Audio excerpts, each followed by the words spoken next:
Punching Up, a Nintendo podcast, is brought to you by you. If you want to learn how to support our show, go to patreon.com/laststandmedia.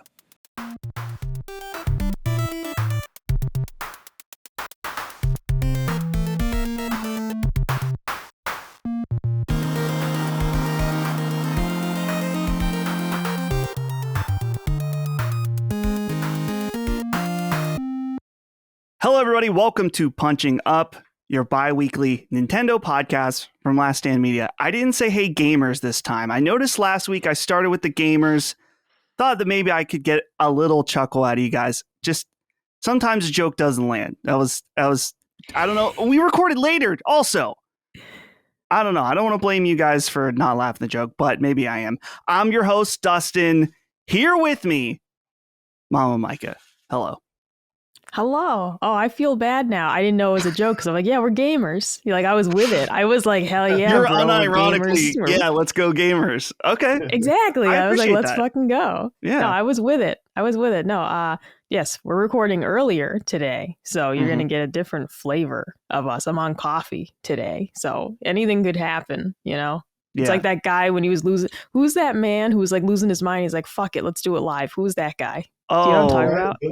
Bill O'Reilly. Oh, all right. Yeah, I love that meme. I don't know who that is, but like I love that meme so much. You don't know who Bill O'Reilly is? Oh my god, it's a name I've heard. Well, it's like so the other day I was trying to tell Colin something. I was like, you know that like the angry money man? I was like, the guy, he's always yelling about stocks. And he's like, isn't it called like Mad Money? And I was like, I was so close. I was so close with Angry Money Man. But yeah, I don't know. When it comes to like real, like when it comes to the world of news and things adults know, I'm just like, yeah, but have you guys seen the new, episode of Dragon Ball Z? Like that's where I'm at while everyone else is talking about stocks and bonds and purchasing CDs. And I'm like, yes, I love CDs. I love music. And they're like, not those. Compact discs. I'm just not with it. Yeah. I like that because, I'm like, oh, you didn't know who Bill O'Reilly was? But I mean, like, you probably don't really care who Tucker Carlson is either, I was going to say, Bill O'Reilly's kind of like Tucker before Tucker. Before Tucker, yeah. For old people.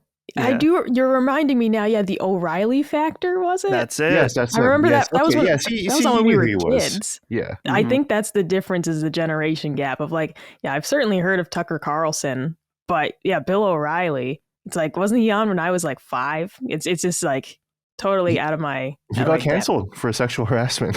So oh, really? I didn't know. Yeah. So he's one of the few like people who got canceled that straight up just got canceled and like doesn't really have like a platform anymore. I mean he'll still say shit and people will still listen, but Yeah. He always just struck me as a very grumpy, angry man.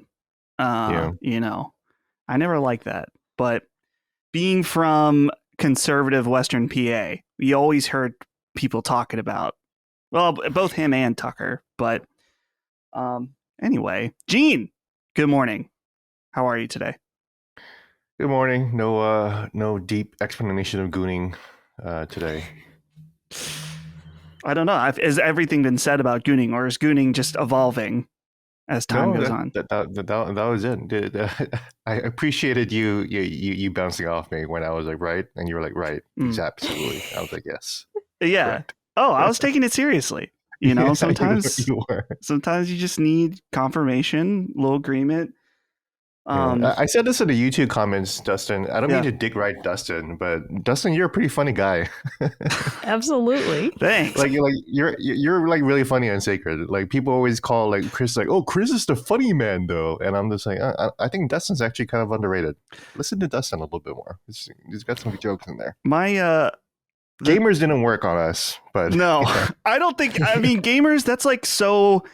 It was supposed to be like the ironic. So ironic, not funny, it becomes funny. Very delicate line there. But the thing with Sacred Gene is that a lot of times I'll say something that I think is funny, and Colin and Chris, no reaction at all. Kind of like the gamers thing, but only I'm saying something that is legitimately like, or at least in my mind, very funny. The gamer thing was just stupid, not really funny. But I'll say something funny, and I'm like, man, no reaction from Colin and Chris. Then a few people will come out in the comments and be like, timestamp and be like, I heard that joke, Dustin. You got me. Mhm. Like, good, at least somebody. I don't know. And it's funny being on a show with Colin and Chris. It's like, two guys that think they're the most normal people in the room or the most sane people. And then they're like, oh yeah, confidently, this is the truth. And you're like, Mhm. what are you talking about? Am I insane at times? Oh, yeah. I mean, I was so thrilled that you guys weren't on board with sock shoe, because Colin we've been debating about this for years. And I realized I was like, yeah, we never brought this public, did we? Of like Colin's insanity of putting on, sock shoe. And I was just so glad though that you guys didn't agree with it, because I was like, I swear to God that if everyone on the show was like, oh yeah, that's how I put on my socks, I was just gonna lose my mind. Yeah, that's out of pocket, out of hand, unblessed by God himself to do that. But thanks, G. I appreciate that compliment. I've said this before. I know people are probably annoyed about me saying it, is that I honestly care more about being funny and entertaining than anything else. I mean, obviously we want to be informative, but you can get information anywhere. You can go to IGN, you can read the headlines. I guess, there's some analysis that we can bring, but I don't know, podcast should be fun in my mind. So hopefully everyone wants to be the funny guy. It's the Michael Scott problem, right? Or the Ricky Gervais in the Office problem, right? Where it's like, yeah, I'm the funny guy, right? I'm the class clown. I'm the funny boss, right? Yeah. Which I want to be too, Every time I go into like a new job or a new newsroom, I'm like, yeah, I'm gonna be the funny guy in the newsroom. Everyone's gonna fucking laugh at my jokes. You're gonna be the guy like surfing on the table, like on I Think You Should Leave. Yeah. Yeah. Or that meme of that girl who puts a bag of Doritos on her head and it's like, oh my God, she's so crazy. She's so quirky. She's just crazy. so random. Yeah. All right, guys. Well, this is Punching Up, your bi-weekly Nintendo podcast, as I mentioned. And all of this is through Last Stand Media, our parent company. That makes it sound very corporate to say Last Stand Media, the parent company of Punching LSM Up. LLC. LSM LLC. Colin's Is it Last LLC, Stand. Micah? Oh, yes. Yeah, we are one. Technically, the company isn't... Well, I'm trying to remember what it is. Technically, the actual business entity is Colin's Last Stand. Is it still CLS? Yeah, it's still that LLC, okay. Yeah. And then so Last Stand Media is a sub-company. And I'm thinking we start another sub-company for Punching Up. Oh, yeah. Our own It's companies thing. All the way down. And then we can start funneling money out of Last Stand, which is kind of like stealing from myself in some way, though I don't own the company. Because if the company suffers, then we're all going down. But I think there's something that can be done here if we try hard enough. Colin's Last Stand is such a dramatic name for a company. I get it, and I get where he was like mentally. Yeah. But it's just funny that the melodrama of that particular time period of 2007 2018 echoes through to today. Yeah. Oh. Yeah, it's like when I needed to use my high school email one time, which was Striped Socks 2000 back in the day. That was my like AIM screen name. It doesn't exist anymore. That's why I don't care saying it. It got deleted by Yahoo many years ago. But it was just one of those things of like, oh, I had to go find it. And I was like, oh, right, remembering the emo times. And like my little icon was a picture of legs wearing striped socks for some reason. And, it was just like, it was the style at the time when scene kids were cool. Bring me back. It's like having to go find that email again, though. I was like, oh, I remember these times. Dude, the scene times, I mean, these are the best times. People saying rar, listening to Under Oath men wearing women's pants. I mean, everyone what could be obsessed better? with Invader Zim. Invader Zim made a comeback for some reason. I was for it. I was there. That was good. Better times. Where were we? Oh yeah, Last Stand Media. Patreon.com/Last Stand Media. That's where you can get early access to this show along with all of our other shows. And very importantly, you can write in and be a part of this show. I always put our episodes are filled with everyone's questions, comments, concerns. And I want to do a follow-up to the Gene spoiler saga that has been ongoing on this show, and maybe some other shows too. Specifically, we're talking about Yakuza revealing things that were in the trailers. You know, some people took umbrage to this, but this comes from Tao Tansua, who says, "Hello, I am also angry at Gene Park over spoilers. He stated that God of War 2018 had, quote, certain gameplay mechanics. That was a big spoiler for me, since I didn't know if the game had gameplay or not. When talking about games, you should be more careful to avoid mentioning things in those games." Gene? How could you do this? It's true. I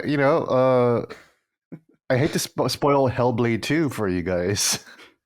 It doesn't. But that also has some gameplay too. You A know? little bit. A little bit. Dustin, did you finish that game? I forget. Yes, I did. You did, yeah. It was I don't know. It was an experience. Well, if it was an experience, then it wasn't a very good one. Yeah. Even that's my problem, is that it's like, if it's an experiential game, then the experience is a lot of boring stuff mixed in with some cool stuff. Yeah. But the cool stuff, I don't know if it's outweighs the boring stuff. That's what I'm saying, you know. And I had to correct the Duke boys too in the comments of the episode 2 weeks ago too, where they were saying like, we asked Gene about Detroit Becomes Human. Was that what the game's called, right? Detroit Become Human. Detroit Become Human, and he said he hated the game, and they were like, oh, well, now we're getting to the core of the matter, and it's like, no, I hated Detroit Become Human because it was a fucking shitty story. That's all. No, Gene, you can't say that to me. Well, you can't say that I corrected myself quickly. I said I like the Connor parts. The Connor parts. The guy with the main character with the android, the cover guy. His story was actually pretty cool. If the game was all Connor, then Quantic Dream made their best game ever.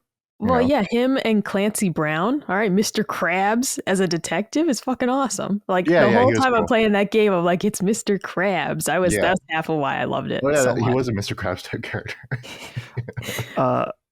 What's that? Yeah, that character's name was Connor, right?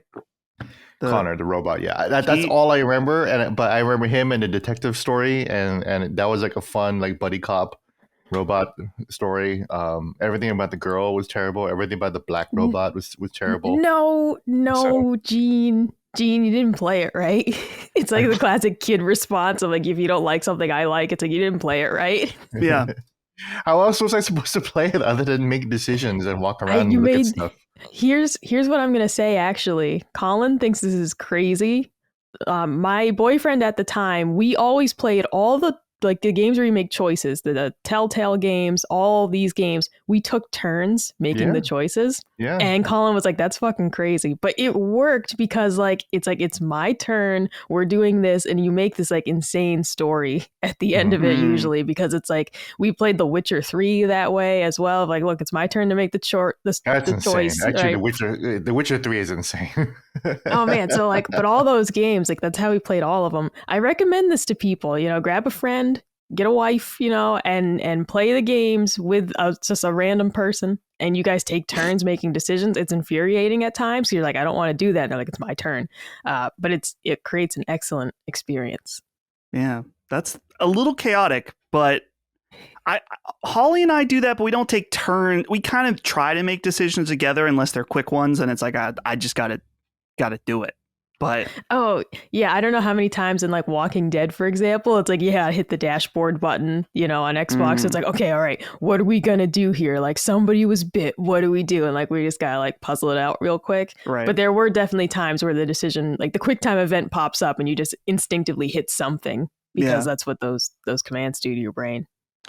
Speaking of Connor, I was at a Game Awards after party the year around that came out, and I was at the after party, and he was standing in front of me, and I mean there was a lot of cool famous people there, but I was maybe a little turned on by being close to Connor. I was like, holy shit, he's real. He's a real man.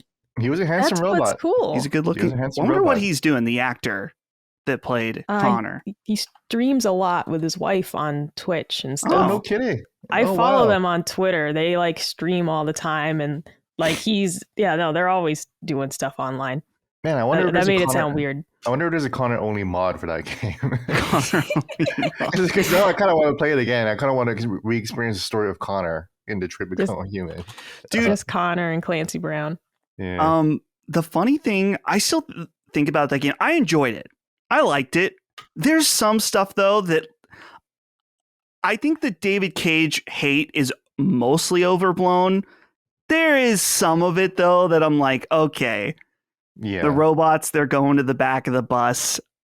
I know what you're trying to say at the end. Yeah, Them man. linking Come on, arms. dude. Dude, all when just they're standing in the linking back of the arms, bus. I'm like, whoa, let's take it easy a little Yeah, bit. but the robots shouldn't be taking a seat from a person. They don't get tired, Dustin. They don't get tired. It just makes sense to kind of clump them all together at the back. That's what I'm because then saying, it's Michael. out of I agree the with way. you. I Yes, agree with you you. should be racist to the robots, right? So that's why I'm really watching this whole fucking game. I'm like, yes, they should yeah, be in yeah. the back of the bus. Fuck them. You I know? was anti-robot the whole way through. The problem though was when it came time to make a decision about like, are we going to be nice to the robots or not? And it was my ex's turn to make that choice, and I didn't get the one I wanted. So Yeah, so then you start quoting Martin Luther King or whatever, you know? Yeah. Literally. My favorite clip is I don't know if you guys seen it, but it's of these streamers playing Detroit Become Human, and they're like analyzing the themes, and then like it's a couple, right? And then they're both like, yeah, well, I really don't think that it's really about racism, right? Like there's echoes of it, you can apply it there, but I wouldn't say that it's there. And then like the girl who's on the menu screen, right? At the start menu screen, she just like blabs out quotes, and the next quote she starts talking about is like, you know, like the Underground Railroad and like how slaves like escape from there, and they're like, okay, game, all right, well, all right, I guess it's about slavery and racism. Okay, fine, all right, game, you got us, you know. So Yeah, that's what I'm saying. You know, I'm just saying that it has a subtlety of a brick into your head. yeah, What yeah. I'm saying is I like those games. I just don't like David Cage games. I like the Telltale games, you know? What's that? What's the one where it's raining all the time? Heavy rain? Heavy Rain, yeah. It's raining like all that the time one. in that one. Where there's basically there's like one section where it's basically like press X to shake baby. Like the woman's like had it with her kid. She's just like fed up, you know? Like I love that game, not for that reason, but I remember though getting insanely frustrated. It was like one of the first PS3 games I played, and you had to like to open the car door, you had to like swing around the analog stick. And I just remember like I couldn't figure it out at first, and I was just like, what is happening here? And I was like, if the whole game's gonna be like this, I'm gonna freak out. I liked it very much at the end. But yeah, I love Heavy Rain because my favorite thing is just failing all the QuickTime event cutscenes. So like there's an action sequence where the guy Ethan or whoever is chasing another guy through the fucking grocery store, and if you just like fail every single like event, maybe this is Heavy Rain, I'm misremembering which one, but if you just fail every event, like the guy like starts throwing chickens at him, and like your character just starts like sliding all over the place and just like hitting everything. Or like even at the beginning of Heavy Rain where there's a sequence where you're just home and your wife comes home with the groceries. Yeah. Just play that again and just fail every QuickTime cutscene event, and he's just like dropping everything his wife fucking gives him. It's like, dude, Ethan, you're a fucking idiot, dude. Get your shit together. I have another write-in for us here from Derek Beek, who says, hello. Just a quick comment on the Lego Zelda discussion from last week from someone who's actually spent way too much on Legos. While the Deku tree is definitely expensive, it's actually not that crazy for Lego, which generally goes around 10 cents a piece, give or take, depending on whether or not it's licensed or not. The sets like the Baradur, how do you say it? I'm trying to remember. Baradur, for Lord of the Rings. Mike, help me. I think oh my god, yeah, I've never seen it written out. Baradur. It's one of those things that as soon as you see it written down, you're like, I don't remember. I know. I was like, the way Dustin said it was sounding very ableist, like.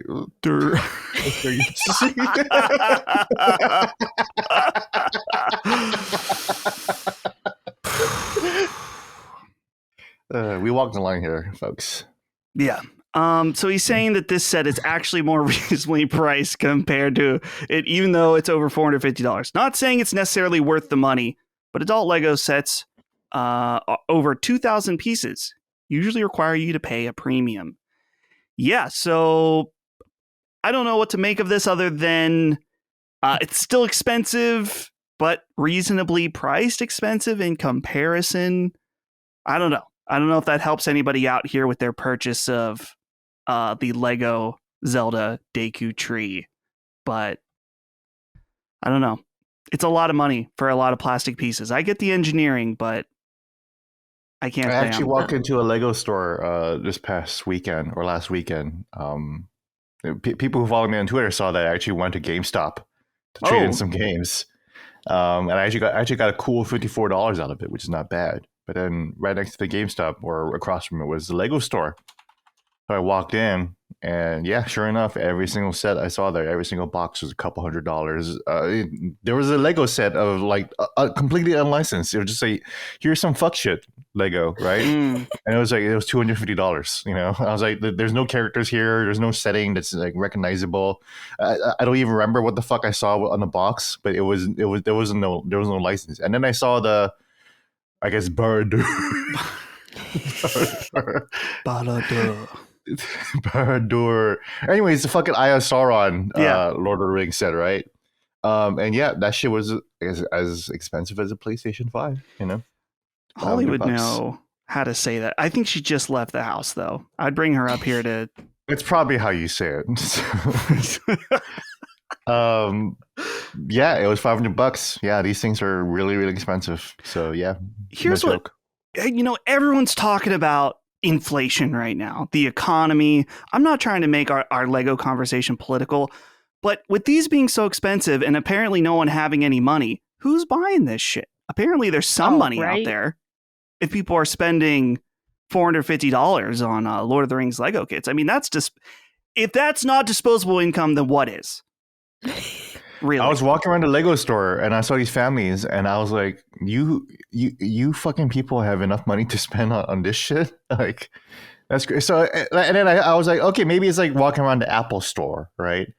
Because if you're walking around the Apple store, you're probably ready to spend like $800 or whatever, you know? To be fair, to each their own. I've spent $450 on stuff that people would consider complete waste, and that's fine. Oh yeah. I'm just saying the fact that Lego is such a big company making kids toys at these prices, I guess they're not just for kids, and that's kind of the point that Derek was making. But anyway, that's a whole separate. They're a little bit of a luxury item, you know, like Louis Vuitton, you know. Louis Vuitton, the Lego of is the Louis Vuitton of toys. Lego. Yeah, it kind of is, right? Isn't you it? know, I never had name brand Legos as a kid, so that's very true. Because I also have never had Louis Vuitton or anything. So you always have Mega Bloks or some shit, right? Not even, man. Like I was the kid who only played with that stuff at school. Like we had Connects when I was a kid, so my mom bought like one set on sale, and it came with this whole book of ideas, but we only had one set, and all the ideas required like 3 sets. So it was just like, okay, we'll just build whatever shitty little imaginary thing we can come up with. But no, Lego, it's funny to see him break it down to like 10 cents per piece, because it's almost like you're buying like a meat or something, like price per pound.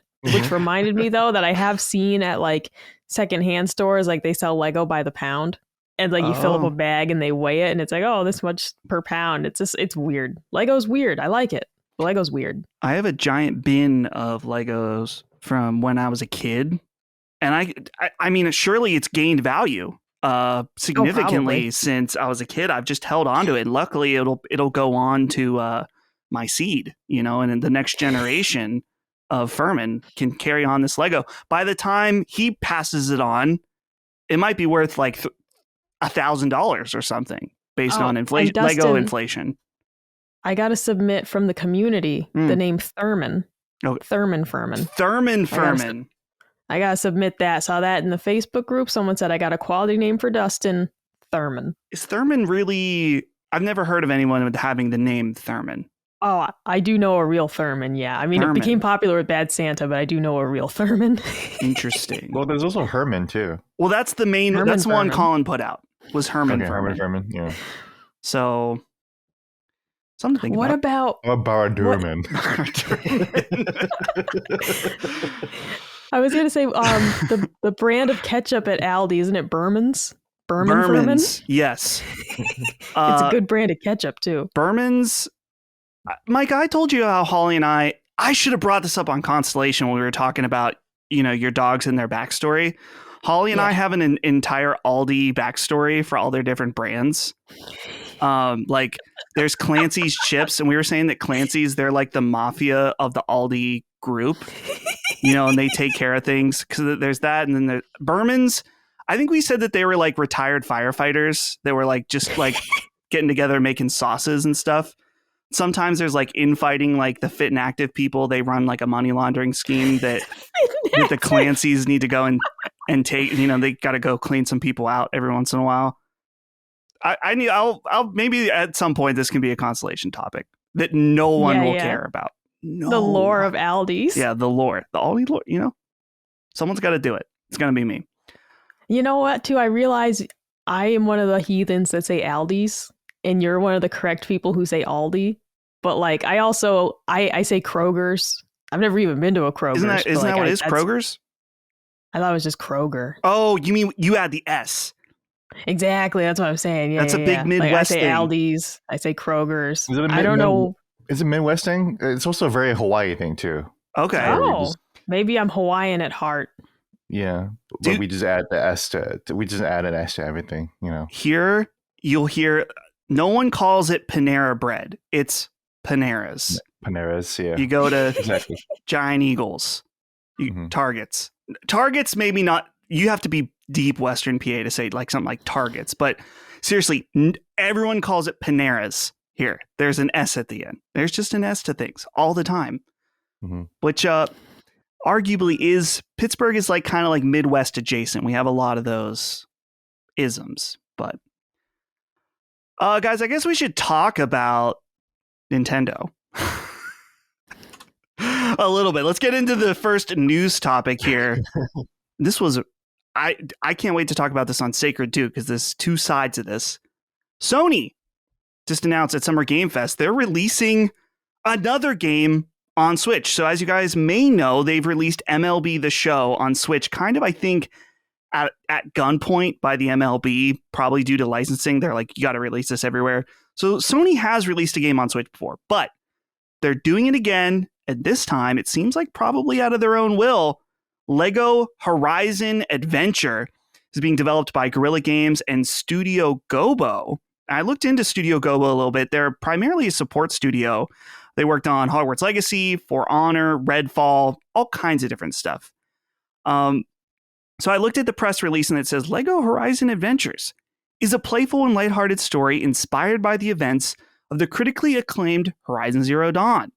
So this is coming this holiday, 2024, and it's coming across the board to PC, PlayStation, and as of course, because we're talking about on this show, Nintendo Switch. It's coming everywhere basically but Xbox. Sorry, Xbox. No Horizon Adventure for you. So let's go ahead and get into this a little bit. First off, to kick us off, Kasdan Risk says, hey, Brick Munchers, going to keep it short and sweet. Lego Horizon Adventures, thoughts? And will we get Lego The Last of Us on Nintendo Switch 2? Cheers.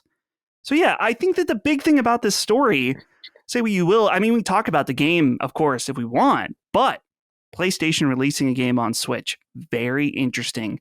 Gene, this announcement happened at Keeley's birthday party, Key 3, this past week. That was a very boring show overall, but what did you think about this announcement? Well, congratulations to Nintendo for winning the console war. They're getting everybody. To be a little bit hyperbolic, to be fair. But look, man, really, what my takeaway from this is Sony and Microsoft both kissing Nintendo's ass, being like, hey, we kind of need your platform, because how many Nintendo games are going to be on PlayStation, Mm-hmm. Do you hear Nintendo saying, oh my God, our Xenoblade Chronicles series, it needs a bigger market. Maybe we should be releasing it on PlayStation where all the JRPG. No, they're like, no, shut the fuck up. Buy Nintendo. Mm-hmm. Oh, you want to play this game? Buy Nintendo. Oh, you like JRPGs and you want to try Xenoblade? You should probably try a Switch Lite. There's one of those. and we're not going to drop the price anytime soon. Nope. For either game or the console, and they'll just make all the money in the world, But yeah, wouldn't it make sense for Xenoblade Chronicles to be on PlayStation 5? Think about that. Now I'm getting a little sad thinking about that lost opportunity, right? And thinking about how beautiful a Xenoblade Chronicles game would look on a PS5 or on a PC release. But no, they're like, fuck it, we don't need that shit. Yeah. We made the money enough for that game. We gave them all the time. We gave them all the time in the world. There was no development hell or rush or anything like that. Nintendo was just like, just make the game and we'll sell it. Yeah. That's that. So tell me who's winning the console war when they're just telling the developers, just make the game and we'll sell it on console. Don't worry about it. Yeah. Just make it for the one console. Just don't even make it for PC, dude. Dude, wait, don't make it for PC. Just make one for the Switch, for the Nintendo console. That's it.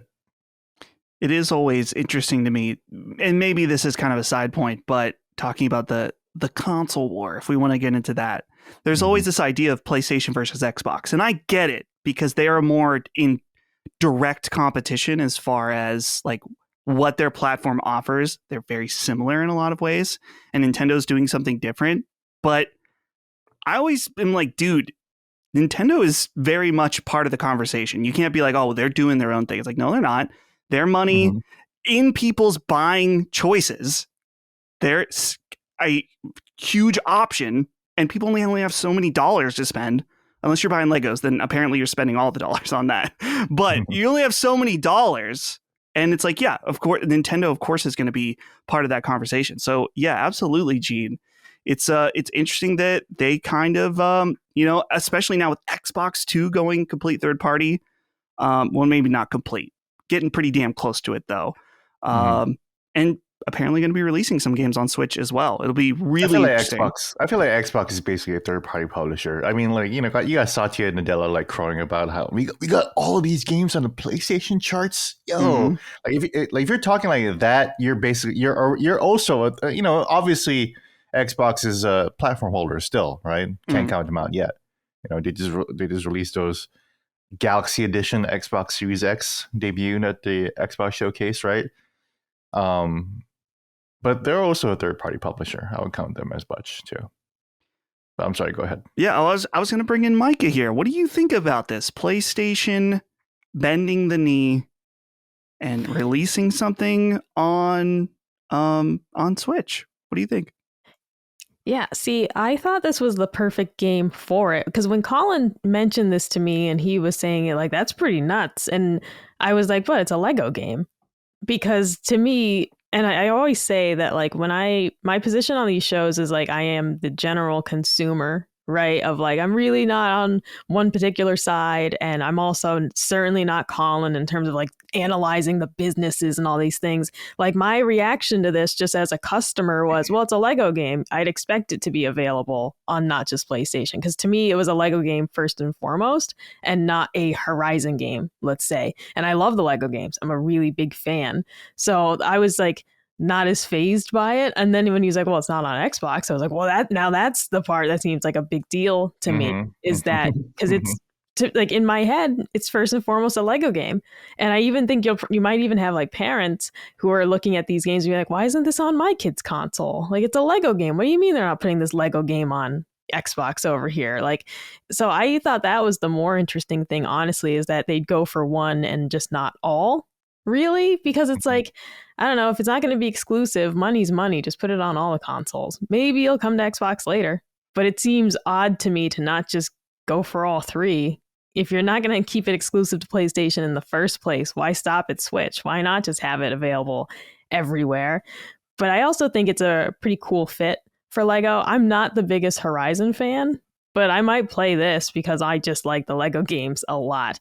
And Horizon seems like a really cool thing to put into Lego because you already have sort of the destructibility of the, robots and everything. So putting that into Lego would be pretty sweet. I feel like that's going to be kind of like really like visually very pleasing, seeing everything like break apart and explode. And so I think it's a cool choice for this particular game to get Lego-fied.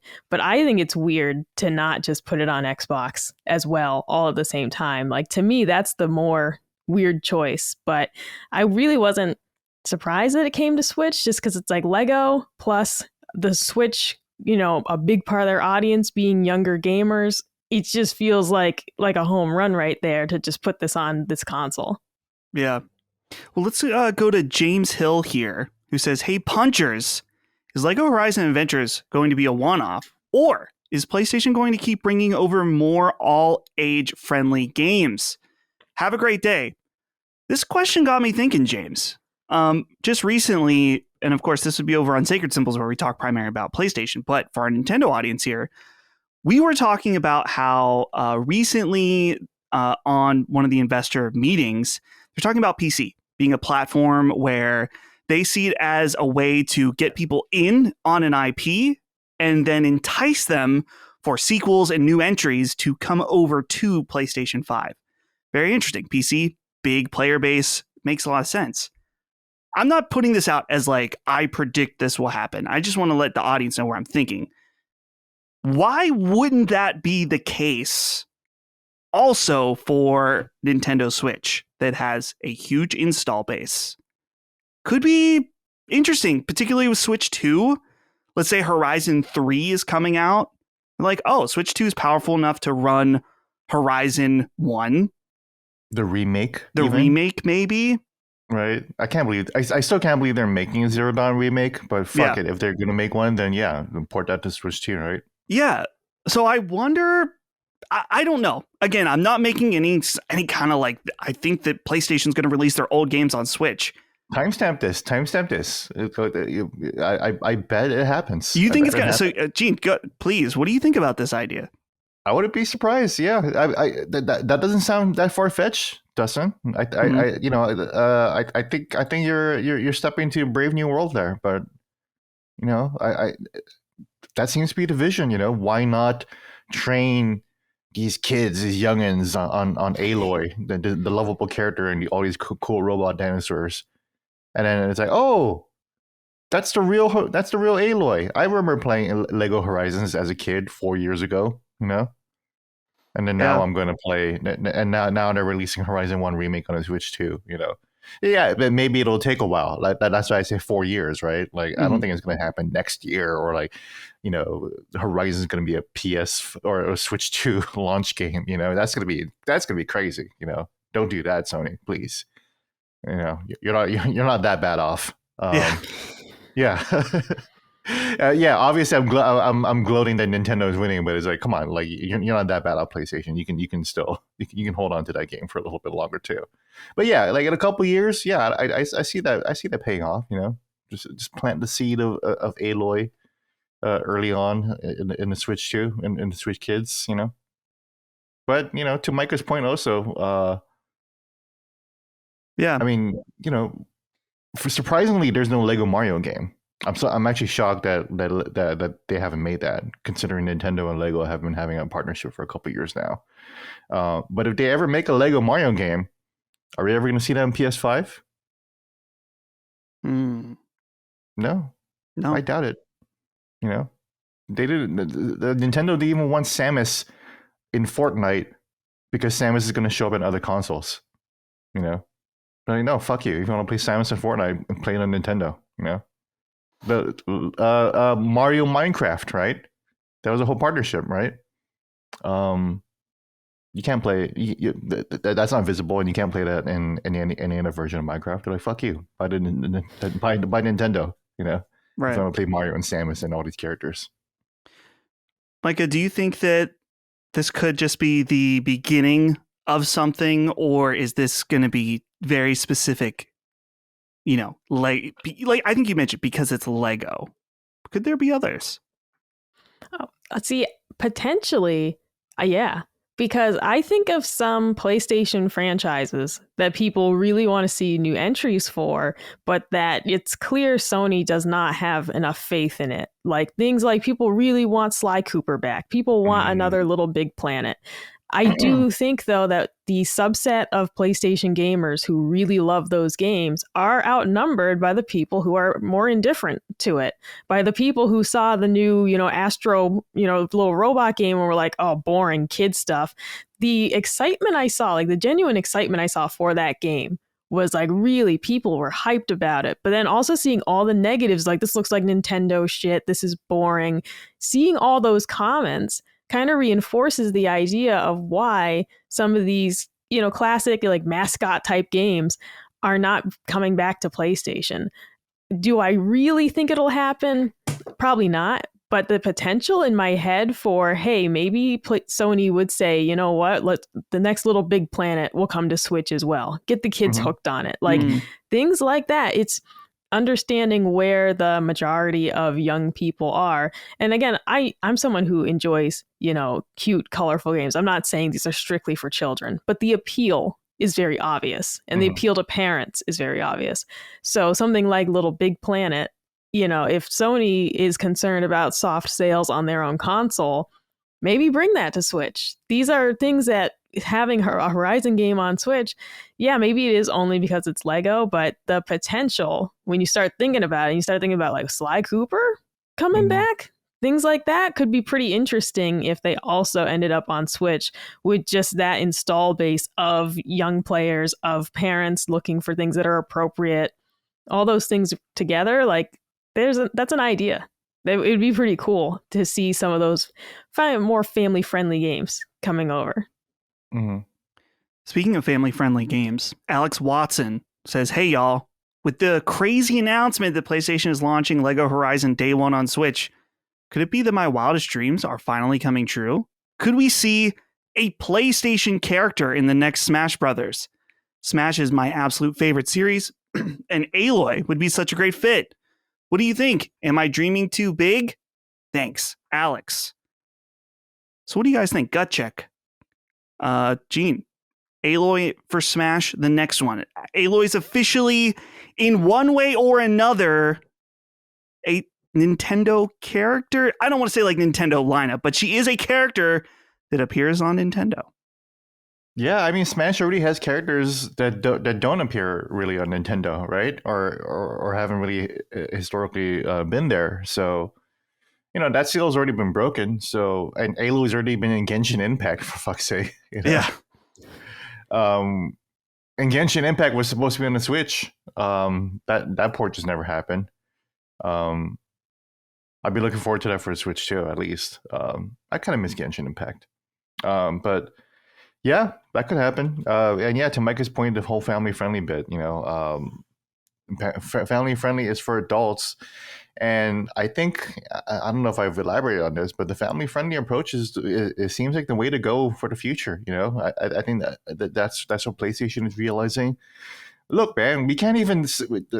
What was Colin's mentioning about how LSM's YouTube got dinged because Colin kept saying COVID in one episode over and over again, right? Like we can't even like watch like Mortal Kombat clips on YouTube without getting dinged for that or without being censored. We can't say certain words without being censored or being dinged. And then here comes Nintendo, and it's like, oh, all of our shit is family friendly. All of our shit can, well, it will, if you let you stream it, you can stream it, But yeah, it's all over YouTube, and it's family friendly, and YouTube kids can watch it and everything, and like it will just evade all the censors, no problem. Yeah, our channel hasn't been dinged in a while. We did get a content warning for a Lockmort edit a few months ago because the edit. He took out of context Jaffe saying that somebody did nothing wrong. Oh yeah. Oh, that's right. I'm not going to say who that somebody is, but it was out of context. And even though I wrote to YouTube and said that it was meant as a joke, they were like, no jokes. No jokes, period, about that. And I was like, okay. Yeah. Right. You can't even joke about it, You can't even because that's what that's what the Wall Street Journal dinged PewDiePie for. They were saying like, oh, look at him, he's dressed like a Nazi, and it's like, first of all, that's not even a Nazi uniform that he's wearing. Yeah. But he's joking that he's wearing a Nazi uniform, and he got dinged for that too. Yeah. The future that Jack Thompson and Al Gore and Tipper Gore wanted is here. You know. Mm-hmm. Micah. I was trying to think of this segment. I just couldn't. PlayStation, Super Smash Brothers. Could Nintendo and PlayStation get that cozy together? I'd say maybe. I'd say depending on how popular this game is, Aloy would be a cool character for Smash. And this is not my angle on liking these games, but it is a big thing in the industry that she's like a strong female lead, all that stuff, with the various criticisms over the years that, video games get from certain, pieces of media. It's like, yeah, it wouldn't be a bad look for anybody to play it up even more. They're like, hey, she's in this game. Now we're going to add her to Smash Brothers. I don't and I'm again saying this isn't important to me, but from an optics thing, no, that wouldn't be bad at all. Of like, yeah, we're going to put here, we're going to put her in this game too. Now we have this like cool female fighter or whatever, the options for it would be neat too. Like, what if she could call in like one of the little robots type deal? Like, there'd be a lot of cool stuff that they could do with that. Like, the potential here is pretty sweet. I'm not going to get my hopes up, but that would be pretty cool. Yeah, you got me thinking about her move list as you kept talking. I was just like, she already has a little glider. Yes. So the glider can be used to like, her up B to like get back onto stage. Her Super Smash will be calling in one of the fucking robots or the pterodactyl to do like a bombing run. And she's got all these like weapons and tools, to use. That'd be perfect for like the side B and the up B, up smash moves. Yeah, she has so many moves that would be so fun to translate. I feel like Sakurai would have so much fun translating that. Yeah. Because, Sakurai just codes Smash all by himself, basically. The last thing I'll say to end us off with this PlayStation Nintendo conversation is just that it's important to know the historical context of how PlayStation for years has fucking hated Nintendo. There's been a bad blood between these companies for a long time. And there's lots of great YouTube videos that'll explain all this. But the long story short is that PlayStation was partnered with Nintendo to make, what wasn't really known as PlayStation. I guess Sony was partnered with Nintendo to make a disc-based game system, the Nintendo PlayStation. There was prototypes. And basically, Nintendo embarrassed them after they had already talked about, and Sony announced they were working on something. Nintendo was like, we're actually going to work with Philips on that. So totally embarrassed them. And that's what created the PlayStation, is basically revenge. So this may be a way to look at it, is that maybe this is kind of a changing the old guard. While there are, I'm sure, plenty of people that were there since PlayStation 1, but a lot of that old guard that's was mad about that may start are no longer part of the company, or maybe they're just getting a little the money may be greater than the hate at this point, where they're seeing this situation unfold. But that's good context. Yeah. Something interesting to think about with this. Yeah. All right, guys. I had this one. I almost made it a quickie along with another one, but there's just not enough quickies to make it feel like it's its own segment. So let's just put number 2. Mega Man is coming to Nintendo Switch Online, specifically the Mega Man Game Boy games. I believe these are available now. This includes Mega Man, Dr. Wily's Revenge, Mega Man 2, Mega Man 3, Mega Man 4, and Mega Man 5. This means that Mega Man's practically going to dominate the Game Boy game selection of Nintendo Switch Online, having all of these games here. This is part of the celebration that they've been doing for the anniversary of the Game Boy on Switch, or just the anniversary, not on Switch, but you know what I mean, of the actual Game Boy itself. They're celebrating it on Switch. Gene, have you played any of these? This is probably a question for Colin. He's not on this show though, but I didn't even know there was this many Mega Man games on Game Boy. Yeah, I think Colin has played them all, and funny enough, we just talked about these exact games on the Castlevania Sacred Symbols Plus. So go Mm. check that out. And we talk about a bunch of obviously Castlevania games, but we talk about a bunch of other games too, including Mega Man games. But yeah, Colin would just talk about this, and I was joking with Colin.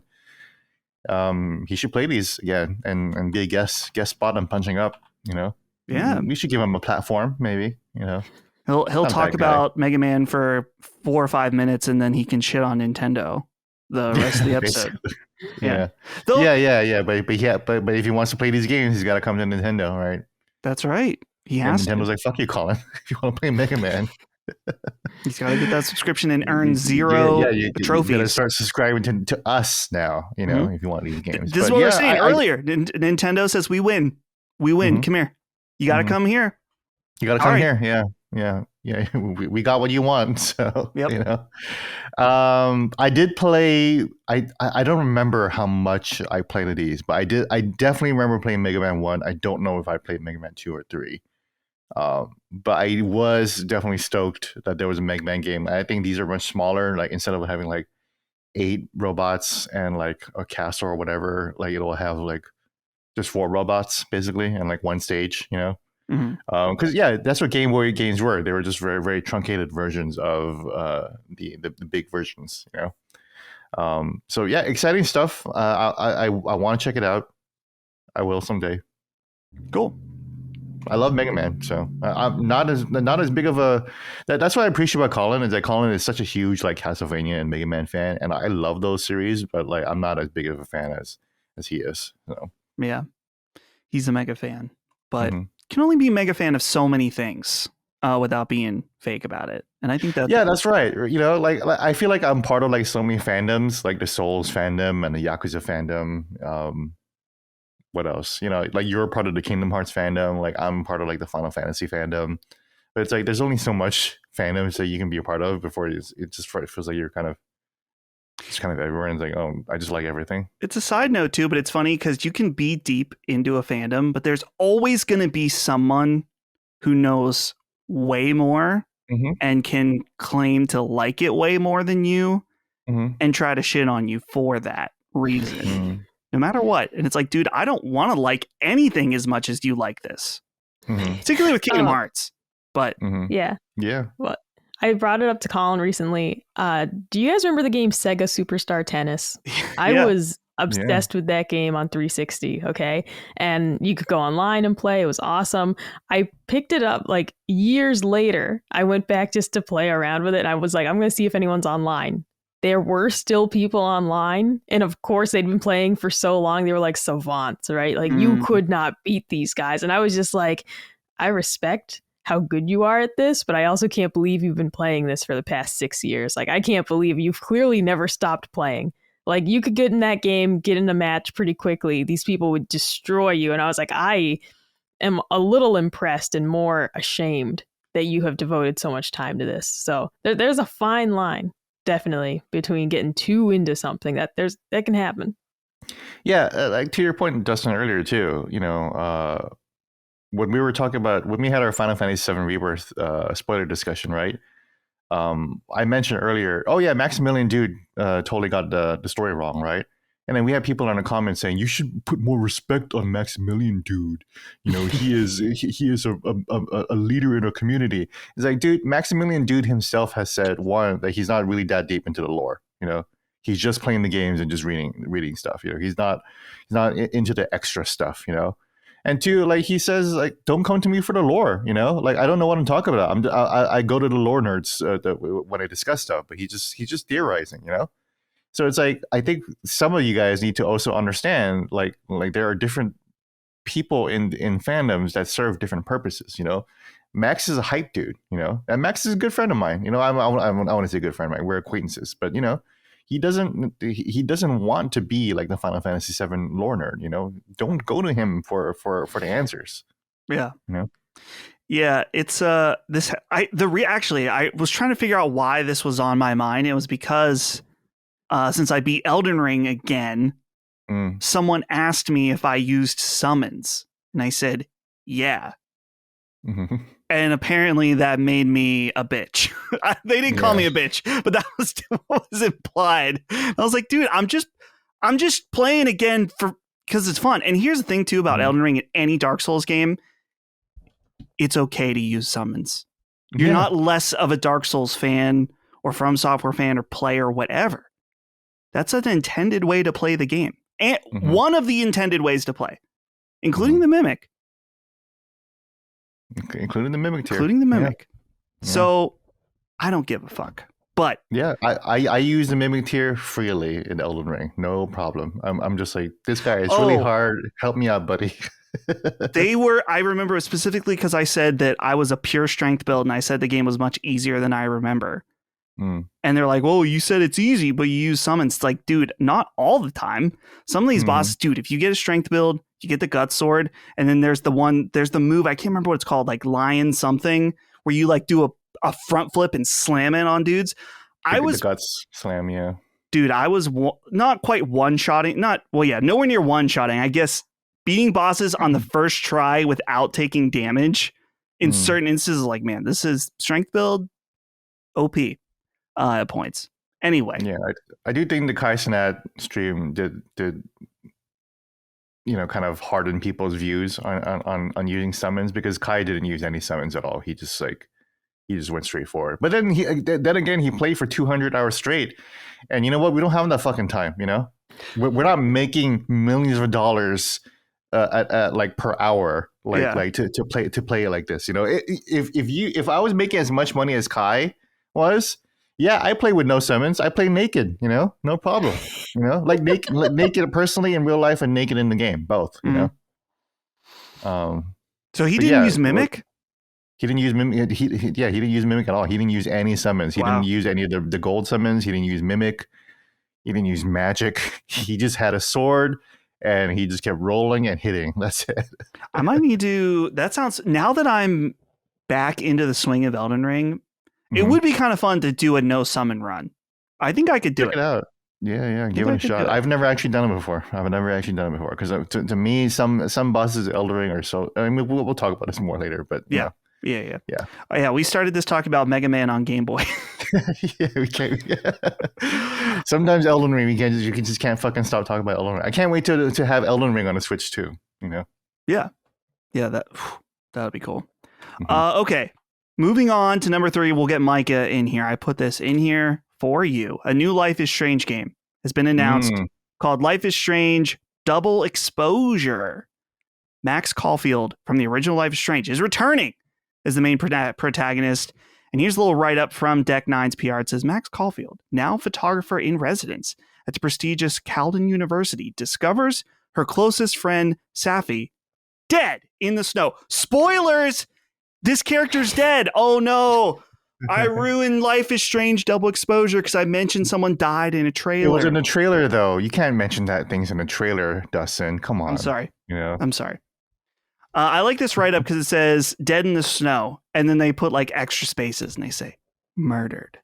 Like it's a very dramatic write-up. To save her, Max tries to rewind time, a power she possesses but has not used in years. But instead of reversing events, it opens the way to a parallel timeline where Safi's still alive and still in danger. Max realizes that the killer will strike again soon in both versions of reality. It's up to Max to shift between the two parallel timelines to both solve and prevent her friend's murder. But with a relentless detective on her back and the killer growing closer with every clue uncovered, can Max survive long enough to do the impossible? So this game is coming out October 29th, of course for Switch, but also on Xbox, PlayStation 5, PC. It's going to be a live stream on June 13th with more details.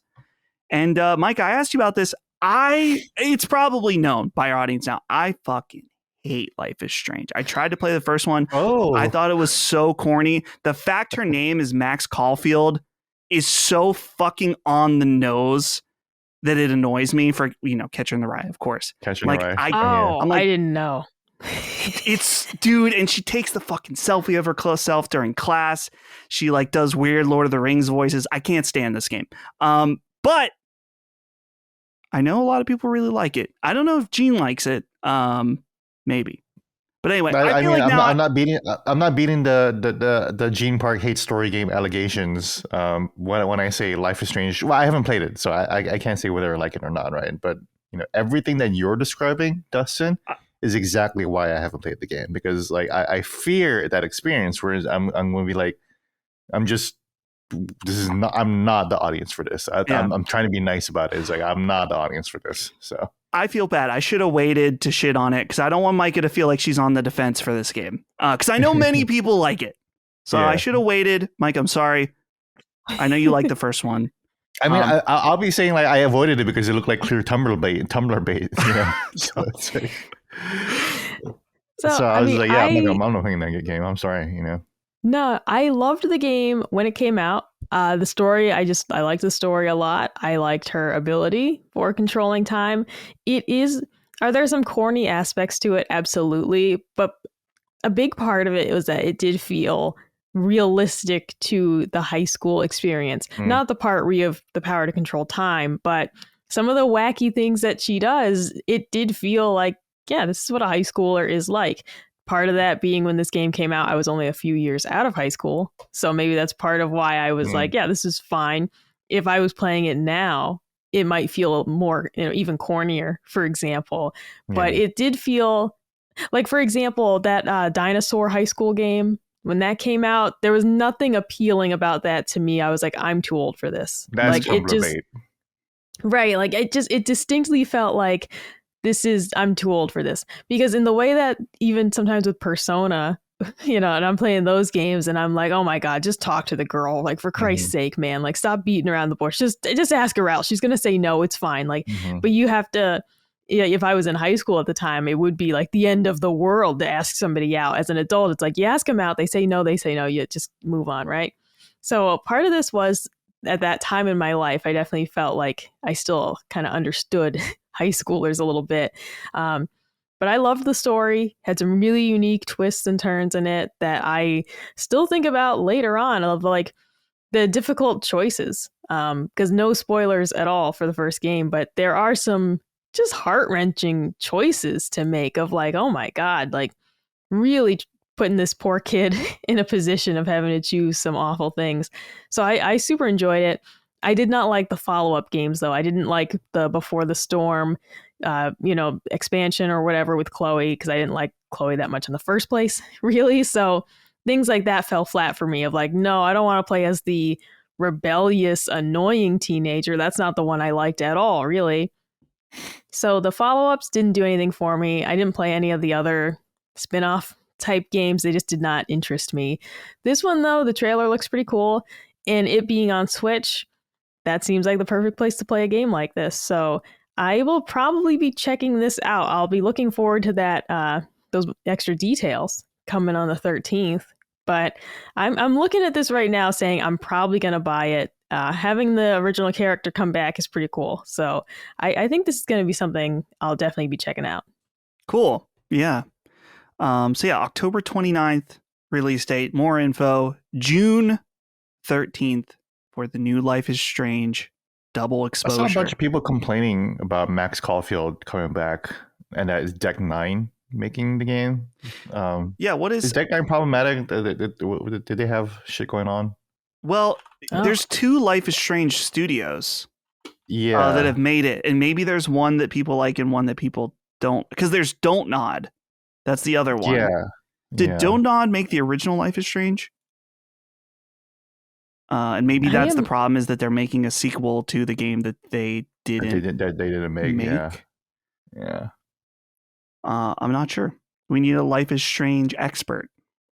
It says the Wikipedia says, the first one created by Don't Nod. There's a whole wall of text here, so I don't see the other people list. It says developers Don't Nod and Deck 9 for the first one. It lists them both. Is there controversy in the Deck 9 entry or something? I have no idea. Like, when it comes to like controversy surrounding games, I'm the person who's like, what are you talking about? People are upset about this. Like, it's just, I saw the announcement. I'm like, oh, cool announcement. And then I don't go check reactions. I don't go see what people have to say. I'm just like, neat, new game. Here's an IGN game where they're like, oh, someone in Deck 9 was trying to put Nazi symbols in Life is Strange. So, Okay. Well, I like an intentional, like I am a Nazi and I want to promote this, or like it makes sense within the world. I guess like in the world, like Okay. putting secret references to like Nazis or whatever like that in the world or whatever. Well, that's not kind of like what they were accusing Settled of putting the hard R for, you know? Right. Like, wasn't there a thing in Destiny that they had some kind of like super alt-right flag in there or something in Destiny? Do you remember that? It was hidden in the loot cave. In the you guys loot remember cave? the loot cave? I remember the loot cave. Yeah. That was a good time. Deck 9 most recently, I think, made the Life is Strange True Colors game. And that's the one where they the power is they give a woman the power of empathy. Oh god, yeah. That's what I'm saying when like these sequels, these spin-offs did not appeal to me. Like we talked about this on Constellation with Rick Hogue of examples of media that like you sort of pretend that some of it just doesn't exist. Like what's your own personal canon? And my own personal canon for Life is Strange is that the first game exists and that's it. Mm-hmm. Everything after that I just ignore. It's not. It's like it never happened. I mean, you asked me like why wouldn't I? Why would I like these games, man? Like her fucking power is empathy. You would like the story, Gene. I'm telling you. I would like the first one. Maybe I should check out the first one, the one that everyone likes. You know? The first one, here's the quibbles with the first one is, are the main characters, are they annoying high school girls? Yes. But it's honestly very well done and pretty authentic for what kids are actually like. Because I take a lot of issue with kids being written way too mature in some media simply to have them not be annoying. And that's why I didn't like... Before the Storm, because it was like way over the top. Like they dialed one of the characters up to like 11 and I was like, this is bad now. But it honestly was like, this is authentic to what high school girls are kind of like. And I respected the choice they made of like, yeah, they are a little awkward. It is a little cringe, but it just felt realistic, most of it. And the story itself was like really good. I was so hooked on it. But I totally admit that you may just be annoyed by the characters because they're annoying high school girls. I mean, and that's just what they are. But the premise of like the girl's superpower is empathy just sounds like terrible. That sounds like Detroit, no, that's bad. That sounds like Detroit Become Human being about racism, like, you know, like or Hellblade being about fucking mental illness. I'm fucking tired of these games like being about something and then they just totally fumble everything, you know, like. No, exactly. It sounds so stupid. It's like you know we're a Nintendo podcast and we're like ragging Nintendo for having Super Princess Peach and how that was over emotions, and it's like how is that worse than Life is Strange 2? You know, the game about queer people and the one that all the fucking people love. You know, yeah, it gets all the social points for that, but it's like that sounds just as bad as Super Princess Peach being about emotions. You know, yeah. Oh yeah, that's where the disconnect starts for me, because the first game is very, I don't know, like sci-fi and cool. Like you have this neat power, and then the sequels are like, oh, it's like Captain Planet. It's like you got the power of friendship or some shit, and I'm like, I'm not here for the moral lesson. I'm not here for the power of friendship. I'm here to control time and manipulate, you know, all these things in the world. Like that's not what I'm here for. Interesting. I like that you called it Captain Planet. It's it's Captain Spirit, but Captain Planet. Dude, a Captain Planet game would be rad. I mean Captain Planet, the Green Man. The Green Man, dude. Yeah. I literally mean Captain Planet, and like he's like the power of heart. And you remember all the kids had their rings, yeah. And they put their hands together. That's what I'm talking about. I mean that literally. Yeah, the Captain Planet NES game was good actually. Dude, Captain Planet, he's the hero. It was hard. Exactly. Take pollution down to zero. I used to love that show. He's got like kind of a Chad vibe. Now that I'm looking at him again, like he was an attractive green man. He was a Chad, right? He didn't give a fuck about the planet. Yeah, he really gave a fuck about the planet. So he shouldn't have been hanging out with all those kids. In retrospect, that's true. I was about to say that he hangs dong, but his social group maybe is not appropriate for that.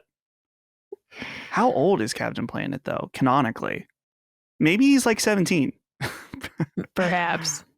He's just one of those like anime characters who's like 1,000 years old but is in a 17-year-old body.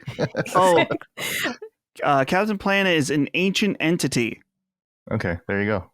Anime rules. That's Actually- what Colin and I always he's make anime fun then. of. Yeah. It'll be like, oh, this little girl looks like she's 10 years old, but it's okay because she's 1,000. Like in all the games, that this comes up, it's like, oh, don't worry, she looks like a child, but she's 500 years old. It's like, it doesn't make it okay. I'm still not cool with it. I'm still uncomfortable. Yeah, the furries adopted this tactic with animals, and Baldur's Gate 3. They're like, oh, well, that bear that person's about to fuck is actually a man. Fine, he's a man on the inside. So I'm serious. That's what happened. No, I know it is, and it's still like just so crazy. Baldur's Gate 3. No offense to the furries. Yeah, great game though. Speaking of potentially great games, number 4, Civilization 7 confirmed for Nintendo Switch, coming in 2025. There's going to be a full gameplay presentation this August.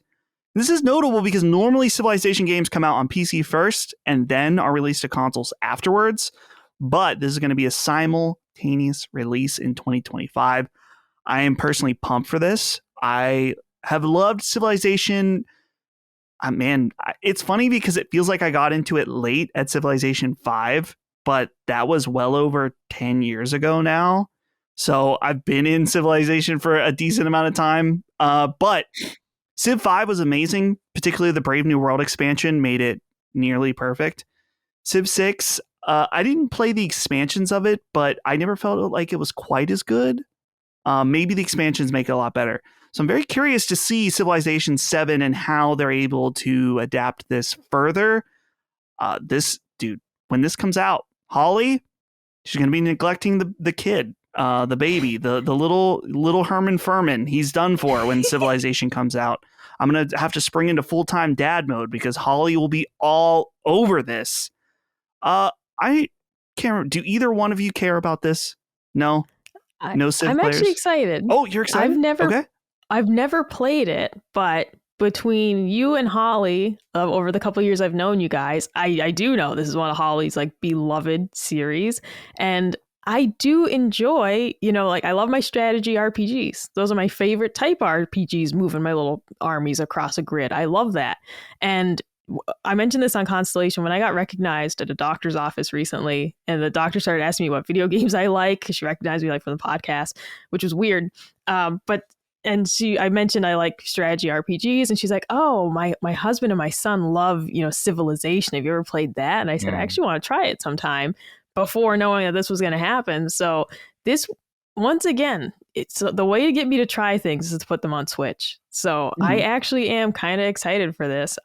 This would be my chance to try it out finally, because I think I would enjoy it. It seems like a dangerous level of engagement, much like how I get way too into like Harvest Moon, for example. You start me on a new Harvest Moon game, you're not going to see me for a month, okay? But I'm excited about this announcement, really. Yeah, it's I'm curious. I'm assuming this is going to be for Switch 2, which will be good because Civ 6, which I do have on Switch, I bought for Holly, so we have it.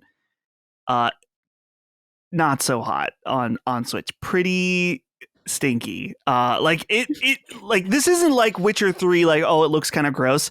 This game chugs at points on Switch.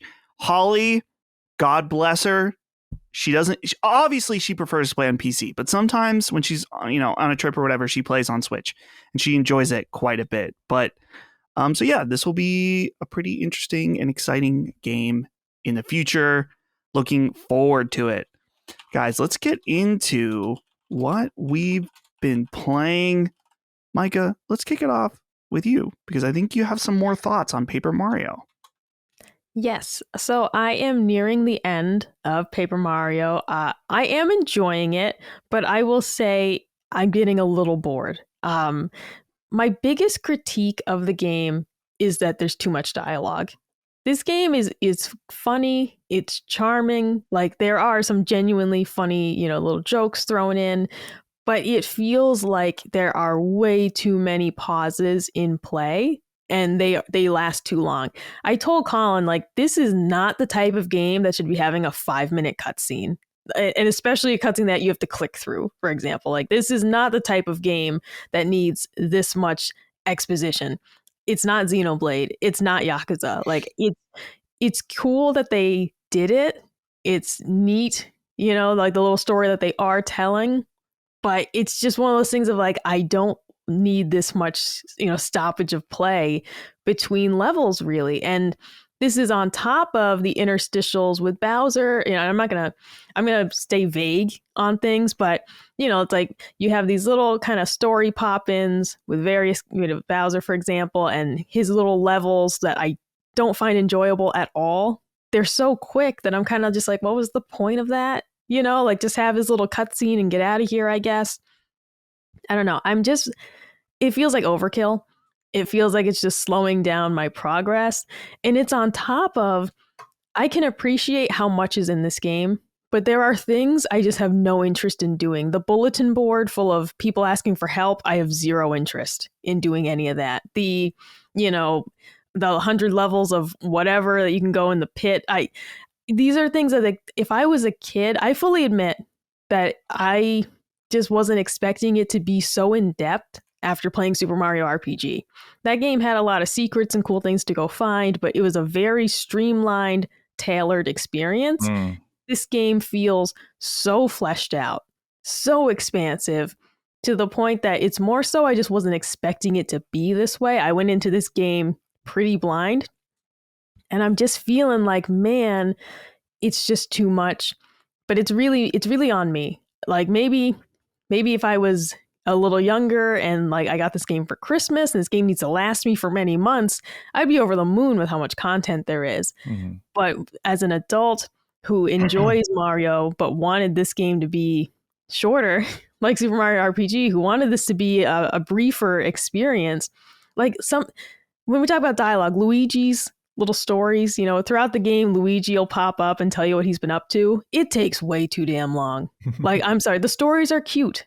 They're very funny. I am done clicking on them. They're just, it's too much. It's just entirely too much for me. And I just feel like if I force myself to go through all of this content, I'm going to get to the point where I don't want to finish the game. And I don't want that to happen, right? Yeah, it's like it's a joke. The Luigi stories it's supposed to be a joke. Mario falls asleep, but then they do the joke again and again. And it's like, okay, this is actually just boring. Mm-hmm. Right. There are a few moments like that. There's one part where you need to wake somebody up. And so like you jump on top of them and it's like he's still not awake. You literally have to do it like 10 times. And there's a part where, I don't want to spoil anything, but there's a part where somebody's like, tell me you love me 100 times.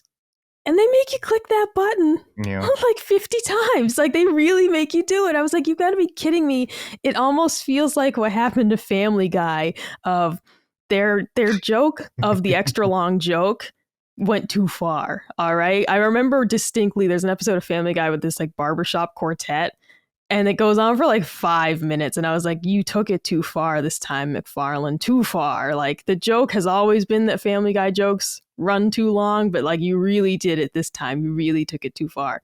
And I'm just starting to feel that way with this game in the dialogue department. There's also some of the stages. I like the variety of the stages a lot. I really like how unique each stage is. But some of them feel a little poorly designed when it comes to enemies. It'll be an entire stage of sharp enemies, so you can't jump on them. And it's like you're going through battle after battle using the same movesets. Now you have your partners, of course, so you can switch your party members, and that adds more variety. And of course, you collect more badges, then like you get more hammer attacks, you get more jump attacks. But regardless, if you have to go through the whole stage pretty much only using hammer attacks, it still just gets boring after a while. Like I just want to mix it up. And it feels like a weird choice to have it be that like you're going through this whole stage and all the enemies are pointy, or there's always at least one so you can't multi-bounce. Like things like that, I'm just like, who made this so samey for some of the stages to the point where I'm just getting bored, even though I have a really robust move set now, but you have to ignore a large part of it during some of these stages. So I don't know. I don't want to criticize the game too much because it is still fun. I still like it, but I'm a little disappointed. I knew it was a longer game going into it, but I didn't realize how much of it felt kind of like fluff compared to Super Mario RPG, which is just like, I don't know, an experience that is just felt perfect, like just perfectly designed. This one just feels like a little overdone in some ways. So yeah, I'm excited to see the end of the story. I'm on, I think, chapter 7. So I'm getting close to finishing this game, but it is for me a little bit of a letdown. I'm not loving it as much as I did at first. Like I was totally enamored with this game the first, 5 hours or so. Now it's starting to feel a little like I'm over it. Yeah, I'm nowhere near as far as you. I got completely sidetracked with Elden Ring. I got to talk about chapter 3 briefly. So if you don't want to hear about chapter 3, skip ahead a little bit. I'm not talking about the story, which there's not really that much to spoil in terms of story at this point. But I'm in chapter 3 right now, and I have been for about a week, because every time I sit down to play this game, I'm so fucking bored that I just don't want to play it. Chapter 3, for those of you who don't care about spoilers, is a huge tournament section of the game where you're at this place where you're doing this tournament. And Mike, I'm trying to remember, how many battles is it? Is it like 20? It's 20. It is. And like, I'm with you on that, because in my head, I was like, they said it was going to be like 20 fights, but I'm imagining that the story will maybe have you do like 10 of them, right? Like, that's what I was thinking in my head. Like, oh, they probably will have some sort of mechanic where you're not going to actually do them all. And you do them all. And if you mess one up, you have to redo it. Yeah. Like, it really is like, that's one of the examples of like, this is too much. Doing 20 fights in a row, essentially, to get through this stage is too much. And that's my major problem, is that I could do 20 fights back to back. But the problem is you have to load into the fight. You do the fight. Yes. Then they're like, yay, Mario won. Your partner's like, good job, Mario. Then they put you back. You got to go to the bed to redo your health, go back to the Game Boy Advance on the wall, load into the next fight, wait for the dude to show up, wait for him to bring you in. You spend just as much time out of the fight sometimes as in the fight. And that's what makes it so slow, is everything. Exactly. I'm like, oh, please just let me do these 20 fights and get on with it. I'm almost done with it now, but I was just like, whoa. And the funny thing, Micah, this might be extremely controversial, this part, because some people think that part is the best part of the game. See, at first I was really excited for it. Like when that level started, because I'm a big wrestling fan. So when that level started, right, and I was all in on this.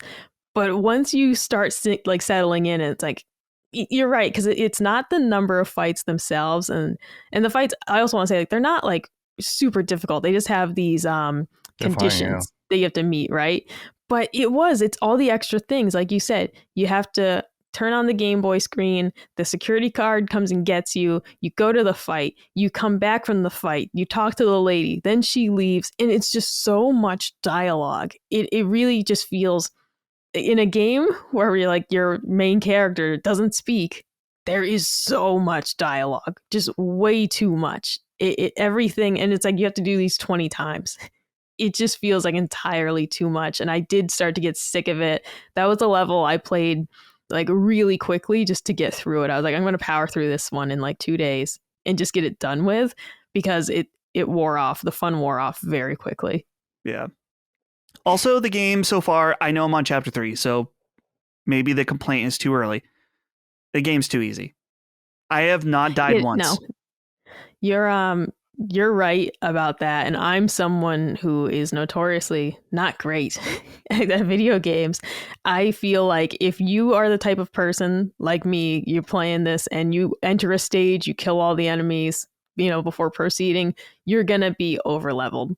Like at this point, I am skipping fights just because it's like I don't need to level up anymore. I am powerful enough as it is. There are some tricky boss fights throughout the game. It's not like easy the whole way through, but those tricky boss fights, like the regular fights, are like too easy Mhm. in my opinion. And maybe it was a mistake to enter every stage and kill all the enemies, but I was just approaching it like I would any other RPG. So I agree with you on that as well, that there are certainly moments where it's like, this isn't difficult enough, and it just feels like a chore to get through some of these fights. Right. And I understand that some feedback on that would be like, well, it's a kid's game. You're playing a kid's game. It's like, no.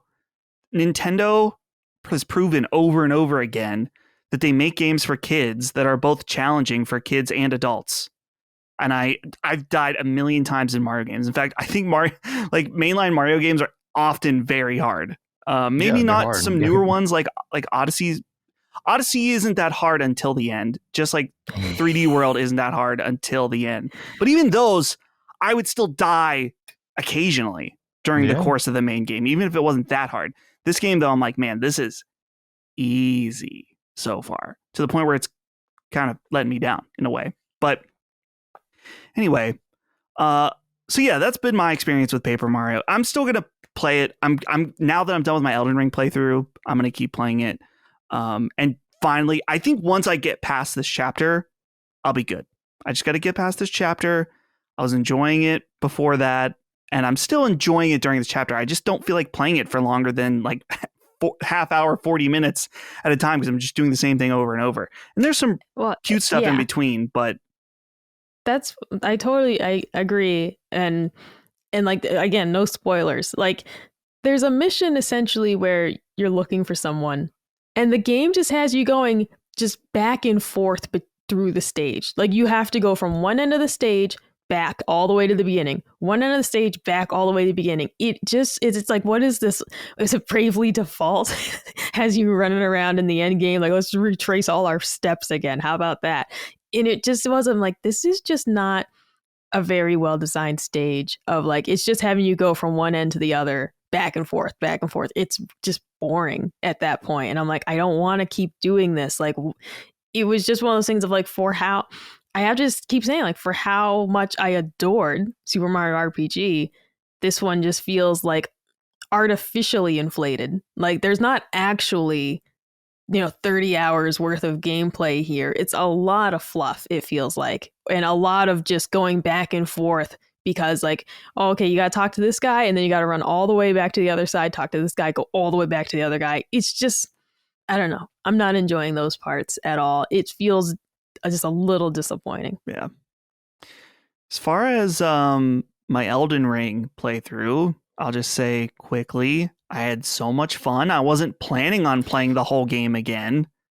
And then I just started I was like, oh, I'm just going to get in and play a character so I'm ready. I'll use my old character for the DLC. And I started playing, and then 30 hours go by. And I played through the whole game again. And it was great. I had a super fun time using the strength build with the gut sword. Surprised that I confirmed some of my prior criticism of the game, that I think that the ending is probably the weakest part of this game. The actual ending of the after you beat the boss and everything. Well, the ending, the bosses themselves at the ending. Oh, okay, sure. It's George R.R. Martin, Dustin. That should be expected. That the ending is not very good. The ending is not very good. I think that the ending, and it makes sense because it's a From Software game. The ending is very like super boss heavy at this last section, and I actually think that the last boss is one of the weakest bosses in the game. I agree. So, yeah. But overall, I had a fantastic time. It was funny. I was playing. I was like, oh, I've never been here. And Holly's like, Dustin, you spent so much time in the original game and you've never been here. I was like, nope, never been here before. There's a boss here I've never seen before. So cool, let's do it. So there's still many secrets to uncover in Elden Ring, even for me. And I'm edging for Elden Ring DLC. And it's getting tough. It is getting. It's you're right at the edge. It's on the cusp.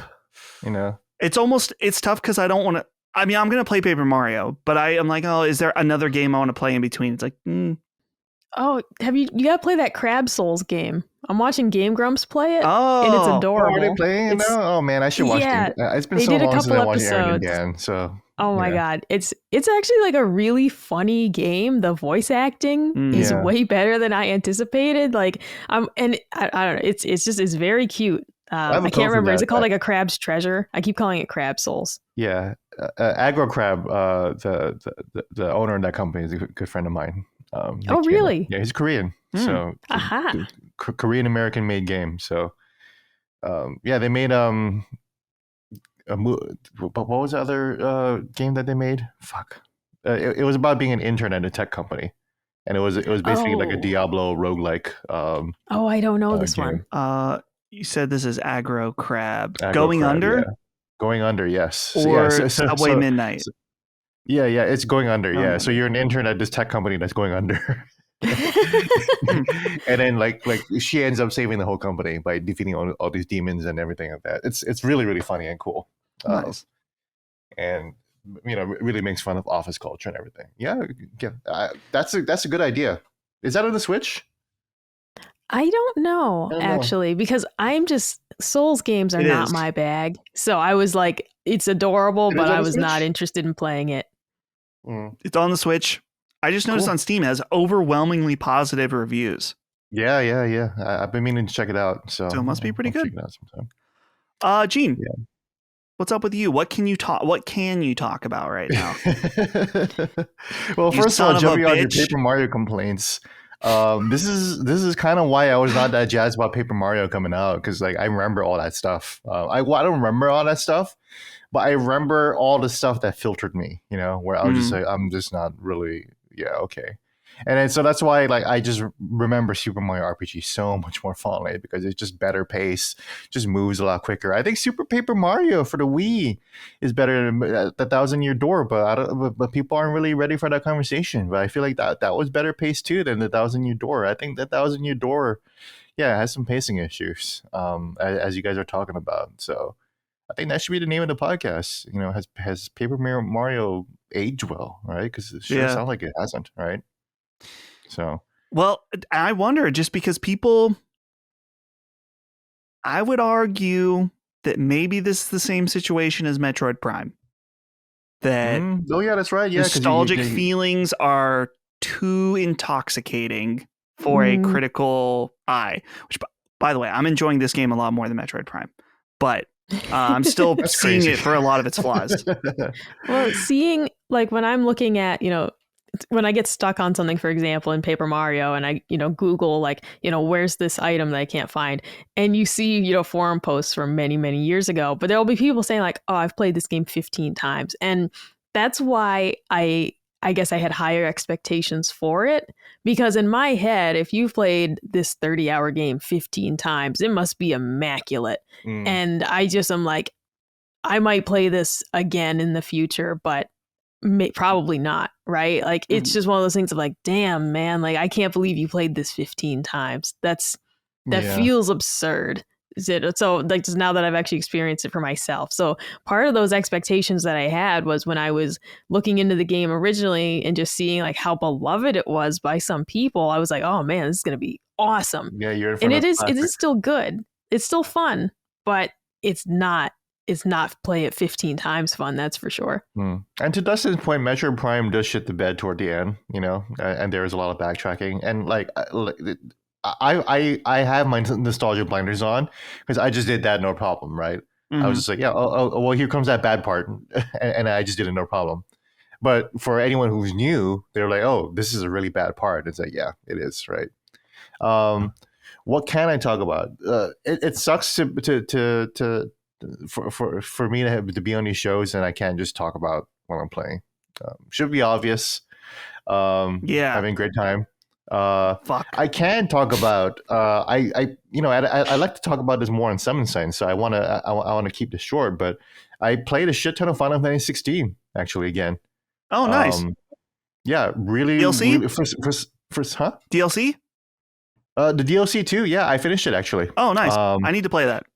But I wanted to finish Final Fantasy mode, because I never actually finished my run, and I was stuck on level 56 in Final Fantasy mode, and I was just like, oh, this is so long, and all the enemies are so tanky, and like the game's not hard, if you played the game, but in Final Fantasy mode, the HP is so high, and you're just kind of grinding up. Now I'm level 90, 97, 98, and I beat the game. And I beat through the DLC too. Pretty hard, but it was okay. Echoes of the Fallen was a short little like dungeon, and you get a really, really cool weapon at the end. So I feel like that was worth it. And also a really cool boss at the end. And for old Final Fantasy heads, it'll be a treat. And then there's Rise of the Tide, or Rising Tide, which is the DLC that adds Leviathan to Final Fantasy 16 to Clive's moveset. And what's nice is that you actually get Leviathan early. So the cool thing is that Leviathan is not like an end game or like an end DLC of reward. You get basically Leviathan pretty much when you start the big dungeon. So you get it pretty early on, and you get to play around with that moveset, which is basically a gun, giving Clive a gun. But the Rising Tide was better than I expected story wise. I actually thought the whole story about Leviathan was interesting and intriguing and kept me pulled forward. The final fights were amazing. The actual fight with Leviathan was really good, but the fight before that, kind of the penultimate boss was really, really good. I would argue actually kind of the best fight in all of Final Fantasy 16. Whoa.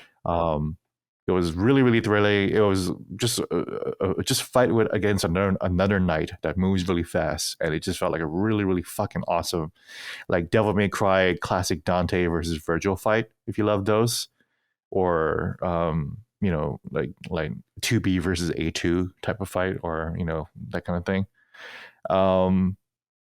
But the DLC itself was shorter than I expected too. I beat it in 3-4 hours. And that was like a $40 $30 DLC. So you get a lot for it. You get I got a really, really awesome fight, and you get a whole new moveset. You actually get two. Actually, you get two new movesets, and I won't spoil the other one. And the second moveset is actually personally cooler for me. And you also get more weapons and stuff there, but it's really short. It was a good story, but I was expecting more. It's just a town and one overworld map and a dungeon. That's it. And the overworld map is a lot smaller than I expected. Playing FF16 in totality again, you remember how small that game really was, especially compared to like Rebirth, which is like so expansive, right? It just feels like you can run around like the free world. And at FF16, it's just tunnels and like rooms of like fields, Mm-hmm. And that's what the Rising Tide was. It's just like, oh, look at this overworld. Oh, it's just like this one kind of semi big area that I can walk across in like 45 seconds, technically, and then you go funnel into the next area, and especially compared to Elden Ring, which is a game we're all playing. I can say that I'm playing Elden Ring. I can say that much. But yeah, compared to Elden Ring, which is so expensive, and yeah, I mean, isn't playing Elden Ring like? Can you believe that they made that game? Like when you're playing through it, you're just like, I can't believe we played this game 2 years ago, and it's like this good, and like the world is like this well constructed. Yeah, it's and it's crazy. So I play the PS4 version on PS5 because you get better frame rate. Yeah, so perfect 60 FPS. Yeah, and it's funny because I'm thinking like, well, technically, even though I wouldn't recommend playing it on base PS4. It's like this is kind of an insane game that they were able to make for a console that came out in what 2013. 2013, dude. You can play Elden Ring on the Xbox One VCR, man. Ugh, yeah. It's crazy. yeah, but yeah, imagine that experience. The game already runs like trash on the PS5. Actually, if you turn on ray tracing. Oh yeah. Yeah, if you turn on ray tracing and put it in quality mode, Elden Ring runs like absolute shit on the PS5. It's terrible. I can't play it that way. So it's I like quality modes in games, and I like turning on the ray tracing, but it's too terrible on the PS5. I need to play it in performance mode, and it runs okay. Yeah. So, but yeah, Final Fantasy 16, great game. Maybe I'll hop on a summon sign to espouse his virtues, because some people have said that I've been a little harsh on FF16, Even though part of that is because my review was actually pretty glowing. I say it's a must-play title. I think if you own a PS5, you should buy Final Fantasy 16. Every 50 million people who have PS5 should be playing Final Fantasy 16. But but I'm harsher on it in the podcast because we're talking about it a little deeper, and there are issues with the story, and the side quests do still fucking suck, and I'm still playing them. I still had to play them all because I wanted to unlock Ultima Weapon, the best weapon for that's not a spoiler, guys. That they had a literal live event where they announced Ultima Weapon, that you can earn Ultima Weapon in Final Fantasy mode. And you get it at you get the recipe for it right at the beginning of Final Fantasy mode. But then it means to unlock that weapon, you have to finish every single side quest in the game, basically. Damn. So I had to do all that fuck shit all over again. But they made updates where once you finish a quest, you go right back to the quest giver and you just turn it in. So it just makes the process move a lot faster, and that's been nice too. That's a good quality of life change. So FF16, good game. Check it out. Nice. I'd be excited to try it on the Switch, actually. Because Switch too. That they have to release it on the Switch. Oh yeah. They're waiting for that because it's like, oh my god, we need to make more money off this game. Yeah. Dude, my replay of Final Fantasy 16 will be on PS5 Pro is what I'm waiting for, or something. I'm praying that's going to be one that at least gets updated for a pure 60 FPS. That would be pure FPS, pure 60 FPS, at least 1440p, if not 4K. That'll be nice, But I've been playing it again in quality mode because I just don't like the Vaseline. I don't like the Square Enix PS5 performance modes. I don't know what they're doing over there, but the quality modes, their quality modes are good, much better than FromSoft's in Elden Ring. But yeah, well, that doesn't take much with From Software being able to do anything technically proficient. But cool. Okay, well, let's go ahead and end this show off here. Hopefully, we might be time crunched. I'm doing double duty today. We've got a Sacred Symbols Plus lined up for about an hour from now, but I'm going to try to fit in lunch. But we got time for 2 more questions from the audience. First from Nevitz, who says, "Hello, Punch Buddies. On June 11th, one of my all-time favorites is finally getting ported to Switch, that being Rocket Knight Adventures. Dustin is getting Tomba. Micah and Gene, what are your games that are stuck somewhere that you want to be back, or I don't know about back, but just on Switch?" So yeah, as he mentioned, my beloved Tomba is getting released potentially on the day of the birth of my son. Maybe it's the day after his due date. So stars are aligning here, but I've got Tomba. Nevitz says he's got Rocket Knight Adventure. Micah, what's your one game that you want? Well, the first thing I got to say is, how did I not think Tomba Furman? That's a name right there. A lot of people have brought middle that up. name perchance. Middle name? I have my guesses locked into my brain. All right. And at some point, I'm going to text Holly and say, I'm not asking you to tell me the name, but here's my guess. I want it on the record, right? I've been ruminating on that. But anyways, my answer has to be, of course, 7th Dragon 3 Code VFD, which is currently only on 3DS in the West. Sounds kinky. I would love for them to bring all those games over. It's the only 7th Dragon game we got in the West, but it's my all-time favorite 3DS game. I do plan to actually play it again because my 3DS is still fine and in perfect working order, but that would be one for sure. I would just love more people to play it. I always hope that it would have the Yakuza 0 effect of getting all these people into the game and then suddenly they bring them all over. That would be the ultimate goal, is hey, if this could get some attention, and then maybe they'll port the other ones over too. But I've given up on that at this point, but that would be my answer, would be give us 7th Dragon on Switch, please. Okay. Give us the 7th Dragon games, just in the West in general. All right. A deep cut. I appreciate it. Gene, what's your one game? This is a tough one. I was about to say Parappa the Rapper, but I didn't realize that Parappa the Rapper had a PS4 port. Did you know that, Dustin? Yeah. It's they basically remade the game on PS4. Yeah. I guess it's the PSP version, but kind of upgraded or whatever. Mm-hmm. So I got something to buy after we log off here. I'm actually super surprised about that. I can't wait to I can't wait to get my hands on it. But I guess the game off the top of my head, the game that is forever stuck on the PS2 is, well, I mean, there's also the Legacy of Kain series, right? I feel like that's obvious. Come on, please, guys. Eidos Montreal, bring that back. But God Hand is always the game that I always think about. Micah, I doubt you play that.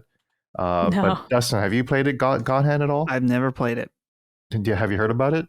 I looked it up and it looks familiar, but I almost know nothing about it. I've seen the cover. So God Hand is, you're looking at the really intense cover, right? Yeah. It's pretty rad. So the main character's name is Gene, and he has the God Hand, which basically means that he can basically just beat up anybody, right? It is a third-person fighting brawler made by Shinji Mikami, and it is most famous for getting a 3 out of 10 on IGN, which pissed people off so much because it's a really, really difficult game with a crazy control system. Again, this is Shinji Mikami, so he's got some crazy shit going on there. It's basically like what if Resident Evil 4 was a brawler, and the main character had all these different moves, right? And the coolest thing about God Hand is that you can basically create your own custom combos. So you can basically create your own fighting style based on different moves that you assign to the shoulder buttons and different combos, and it's just like the most fluid fighting like brawler ever. But it has a really, really crazy control system where you can't control the camera with the right stick at all, right? This is a PlayStation 2. So you have to move it around with the shoulder buttons and everything.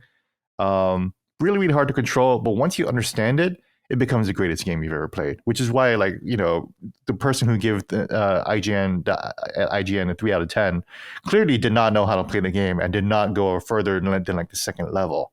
Well, when you actually understand the systems and how to play the game, when you actually meet the controls where they are, it becomes a brilliant game. And but it underperformed, obviously, because of assholes like IGN who gave it a 3 out of 10 and no one bought it. Oh, I recognize this name. I recognize this name of the reviewer, Chris Roper. Yeah, I don't. Yeah, Colin, I think it probably knows who he was, so we can find him. We can have a debate, a public debate of you and Chris here about God Hand. Well, his review is famous. It's not even just me; it's become a meme. Chances are, if you look under an IGN video that people don't like, chances are they're going to mention God. You guys gave God Hand a 3 out of 10. So how are we supposed to take you seriously at all? Yeah, it's the Cuphead tutorial level thing. It's kind of like the Cuphead tutorial, right? Where it's like we're just not going to let you live that down ever. And poor Dean, because he does suck at video games. He's fucking terrible, Oh yeah, like I'm not a hater, man. I can't play Cuphead, but I also didn't, post it on the internet. Like my attempts at playing Cuphead are forever just in my memories and no one else's. I mean, Dean's a good reporter. He's just not a good game player and reviewer. He did get shamed out of it because he played Mass Effect 1 and he thought it was terrible, and he had to go back to his review and say, I did not know how to level up in Mass Effect 1. So he played through the whole game as level 1 without equipping any new weapons or armor or anything. Just played through the game like an action game and didn't fuck around with the menus or anything like that. So it's like that's like looking at the Mona Lisa and being like, all right, well, like or I don't know. It's like driving a car and like not going anywhere. Yeah. Like you're just not using the product right at all. It's like turning on a microwave but there's nothing in the microwave. Just running it. Like, what are you doing? Anyway, sorry, Dean. I didn't mean to make fun of you. I meant to praise you, but Yeah, that God Hand, yes, God Hand would be the game that I would love to see a remaster of. It's never going to happen, which is why God Hand is the only game on my Steam Deck that is emulated. The only reason why I have an emulator on my Steam Deck is to play God Hand. Dude, it's $179 for a complete copy right now. A loose disc is $100. Yeah, so I have a loose copy. You know, it's a cherished treasure. Yeah. Well, this is a perfect segment to our final question of the show. I knew I had to ask this because these are the only, maybe not the only, we got Maddie too, but 3 people that care about physical games. This is from Treland, who says, "Hey gang, what's the rarest game that you're sitting on? I was lucky enough to buy Def Jam Fight for New York years ago when it was like $20.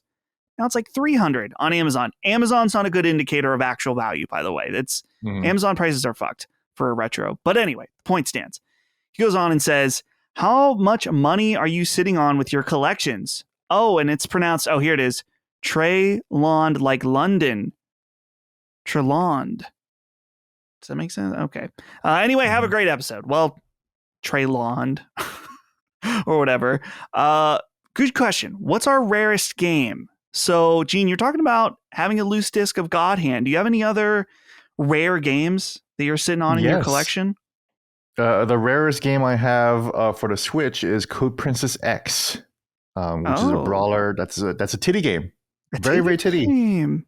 Titties. Yeah. What? Wait, Dustin, what did you say? I said titties. Okay, titty game. Nice. Titties, yes. Big time titty game. Worse than Stellar Blade. Very much along the lines of Nikkei. Really fun, but very rare Japanese game. But I think the rarest game I actually have is Godzilla for the PS4.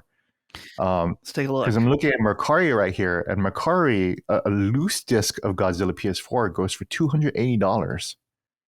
And on eBay, there's a listing for 9.6 Godzilla PS4 for $1,495. It's maybe a little $1,495. Yeah. So price charting, which for those who don't know, price charting is like an average of sold eBay listings. Average sold listing for complete Godzilla, $292. Nice.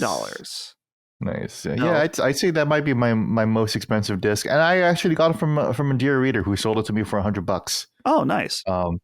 So I bought it for $100 because I wanted to play the game, because the Godzilla PS4 game was very famously lampooned by Angry Joe. Very funny review, and not inaccurate. It was accurate. You know, he gave it like a 1 out of 10, and the game is very, very repetitive. But once you finish all the repetitive shit, once you finish through the terrible single player campaign, you unlock all the monsters, and then you just fight the monsters.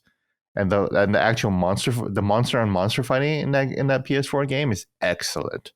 It's just that you have to do a lot of non-monster fighting. You're just going around destroying generators over and over and over again. You just walk around the city and you go to a generator and you just hit the generator tail, and you just do that 2 more times throughout the level, and you go to the next level when there are more generators to hit your tail with, and you do that over and over again to get enough fucking points or whatever to unlock the monsters, and you can unlock the real game, which is having Godzilla fight other monsters, and each monster has their own fucking move. And it's really awesome. And you can play through the campaign again with those other monsters, and you can hit the generators with those other moves. But it's really, really fun to actually. It's probably one of the best Godzilla games ever made when you get down to actual just the monster fighting, which is why like this game is so rare, because it's limited. It's released by Bandai Namco, but they lost the license, so you can't find it anywhere. They're not selling it. It's delisted off the store in on Sony. So the only way you can play this is if you have a disc right now. Yeah, shout out physical games. If it hadn't been released physically, it would be lost. So, Mike, are you sitting on any rare games? I don't really think so. I've been looking at my stack of games back there, trying to see. Probably the rarest thing I actually have is the House and Fata Morgana limited edition from Limited Run Games for Vita. Even that is not worth very much online, but it's like it's like going through my collection, there are some odd things in it, but they're not necessarily valuable. Like I have Tokyo Mirage Sessions FE for Wii U, but that's not very valuable because it was ported to Switch. So it's like nobody really wants the Wii U copy anymore. Yeah. It would maybe be something that's still a unique to have in the collection, but it's definitely not valuable. But it might just be like, oh, well, that's a surprise maybe to see in the collection, right? Or some of my oddball games like Seventh Dragon 3, or I have like the collector's edition games that I have, like Radiant Historia for 3DS. Having the art book editions of some of those games, but again, they're not super valuable. But I do have like the collector's edition of Octopath Traveler, the first one, that storybook edition. Oh, I that's love cool. Limited editions. Yeah. So like Yakuza 6, the one that came with the glasses and like the whiskey stones, I have that one in the art book. Yeah. But none of these things are wicked valuable, I don't think. Like some of my collectibles are more rare, but in terms of games, I don't think I have anything that's like super hard to get. Or like, I have a copy of Tales of Hearts R physical for Vita, which is my favorite Tales game. But even that it's not really worth much. You might see it going for like $80-$90 on eBay. It's rare, but it's not really sought after. So that's kind of the stuff I have, is like, well, maybe it's rare, but people don't want it. So it's not necessarily valuable. Yeah, that makes sense. I remember, maybe not last time I was in your office, I looked this up to see if this game is rare. It's not. I remember seeing that PS2 copy of Shadow of Destiny, which surprisingly, you would think that as like a kind of more obscure Konami game, that'd be more rare, but it's $26. I need to pick that up. I remember that game being so cool when I was a kid. It's probably ass, but my memory of Shadow of Destiny was awesome. Very cool niche game. For me, I looked it up. So I use an app called Game Eye to track my collection. I'm not going to reveal my total collection price because that's kind of embarrassing. Please don't rob me. Please don't rob me. My most expensive game in here is Klonoa, Door to Phantom Isle on PS1. That is a hard one to get. A listener sold it to me for a very good price. I can't remember. It was nowhere near market value, and he knew that. He knew the value. It was all good. Sold to me a good price. And then after that is Valkyrie Profile on PlayStation 1, and that was worth like $250 or something. But as far as Nintendo stuff, looking through here, my most expensive game on a Nintendo platform is Chrono Trigger Loose for $220 that I got in a lot with other Super Nintendo games and a Super Nintendo for $80. Probably was around 2018 or something like that. So, but yeah, the rare games, fun to collect, fun to have. I'm not a huge stickler on rarity. Like, I'm not just going to go buy a game because it's expensive or like something like that. But it is kind of fun to think about. It's like, ooh, this game, it's rare. That's like the monkey brain. Like, oh, not many other people have it, therefore it's cool. That's why I wanted. It's kind of why I wanted Godzilla PS4, but also during that time I was also like on a real Godzilla kick, watching a bunch of Godzilla movies. Yeah. And I was like, let me look. Oh yeah, that's right. There was a PS4 game. Let me look that up. And I looked up the videos, and I was like, oh yeah, it actually looks pretty good. Yeah. I still haven't watched Godzilla -1. I started it, and then I just got distracted. So I'm still gonna watch that. It's so good. Another game that's also rare and also stuck on the PS2 is real quick is Sky Gunner. I don't know if anyone remembers that, but it came out in 2001. It was published by Atlas and made by Pixel Arts. And it's just a 3D dogfighting airplane shooter, and I fucking loved it. And I feel like I'm the only person who can play that game. It's never going to be release, and I might have to just buy it on Mercari for $75. Yeah, so, sometimes you got to bite the bullet. That's what I had to do with Tomba, but now there's Tomba. They're coming. I wonder how that will affect the value of my Tomba games with this new one coming out. Sometimes, it's all wrecked now, man. Sometimes, because people get into it, it drives up the price. Sometimes because it's available, the price goes down. Tomba right now on PS1 complete $143, which is one I have.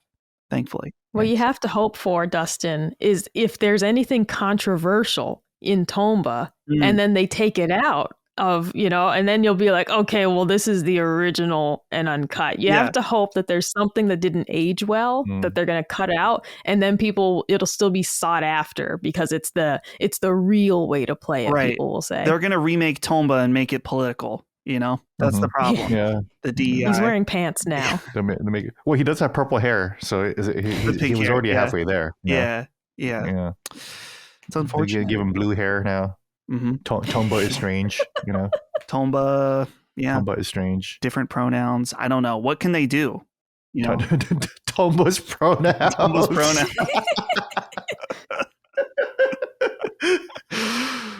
All right. Well, on that note, purple hair. Yeah, purple hair.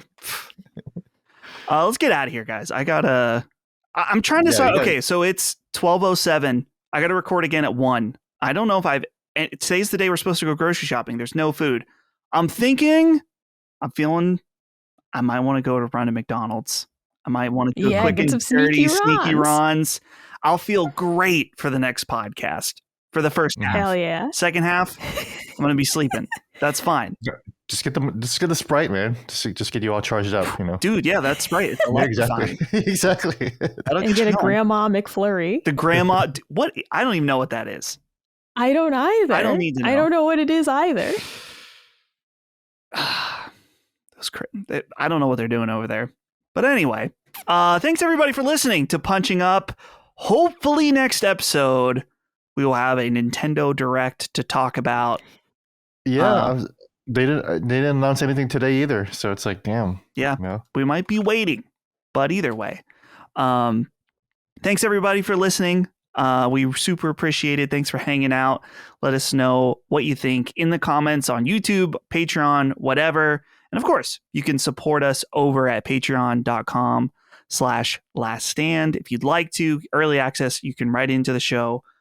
We'll go ahead and cap it here. I'm going to cap it quick just because, like I said, we're loaded day today. So until next time, we'll see you guys later. Punching Up, a Nintendo podcast, is a product of Last Stand Media and Collins Last Stand, LLC, and is proudly recorded in the USA. The show is written and produced by me, Dustin Furman. My co-hosts are Gene Park, Dagan Moriarty, and Micah Watson. The show is edited by associate producer Ben Smith. All of Last Stand's theme music is by Ramon Narvaez. Punching Up, along with the rest of Last Stand Media shows, are fan-funded on Patreon at patreon.com/laststandmedia. The following names are at the producer level on Patreon, our highest tier, and we're grateful for your kind contributions and generosity to our independent endeavor. Thank you.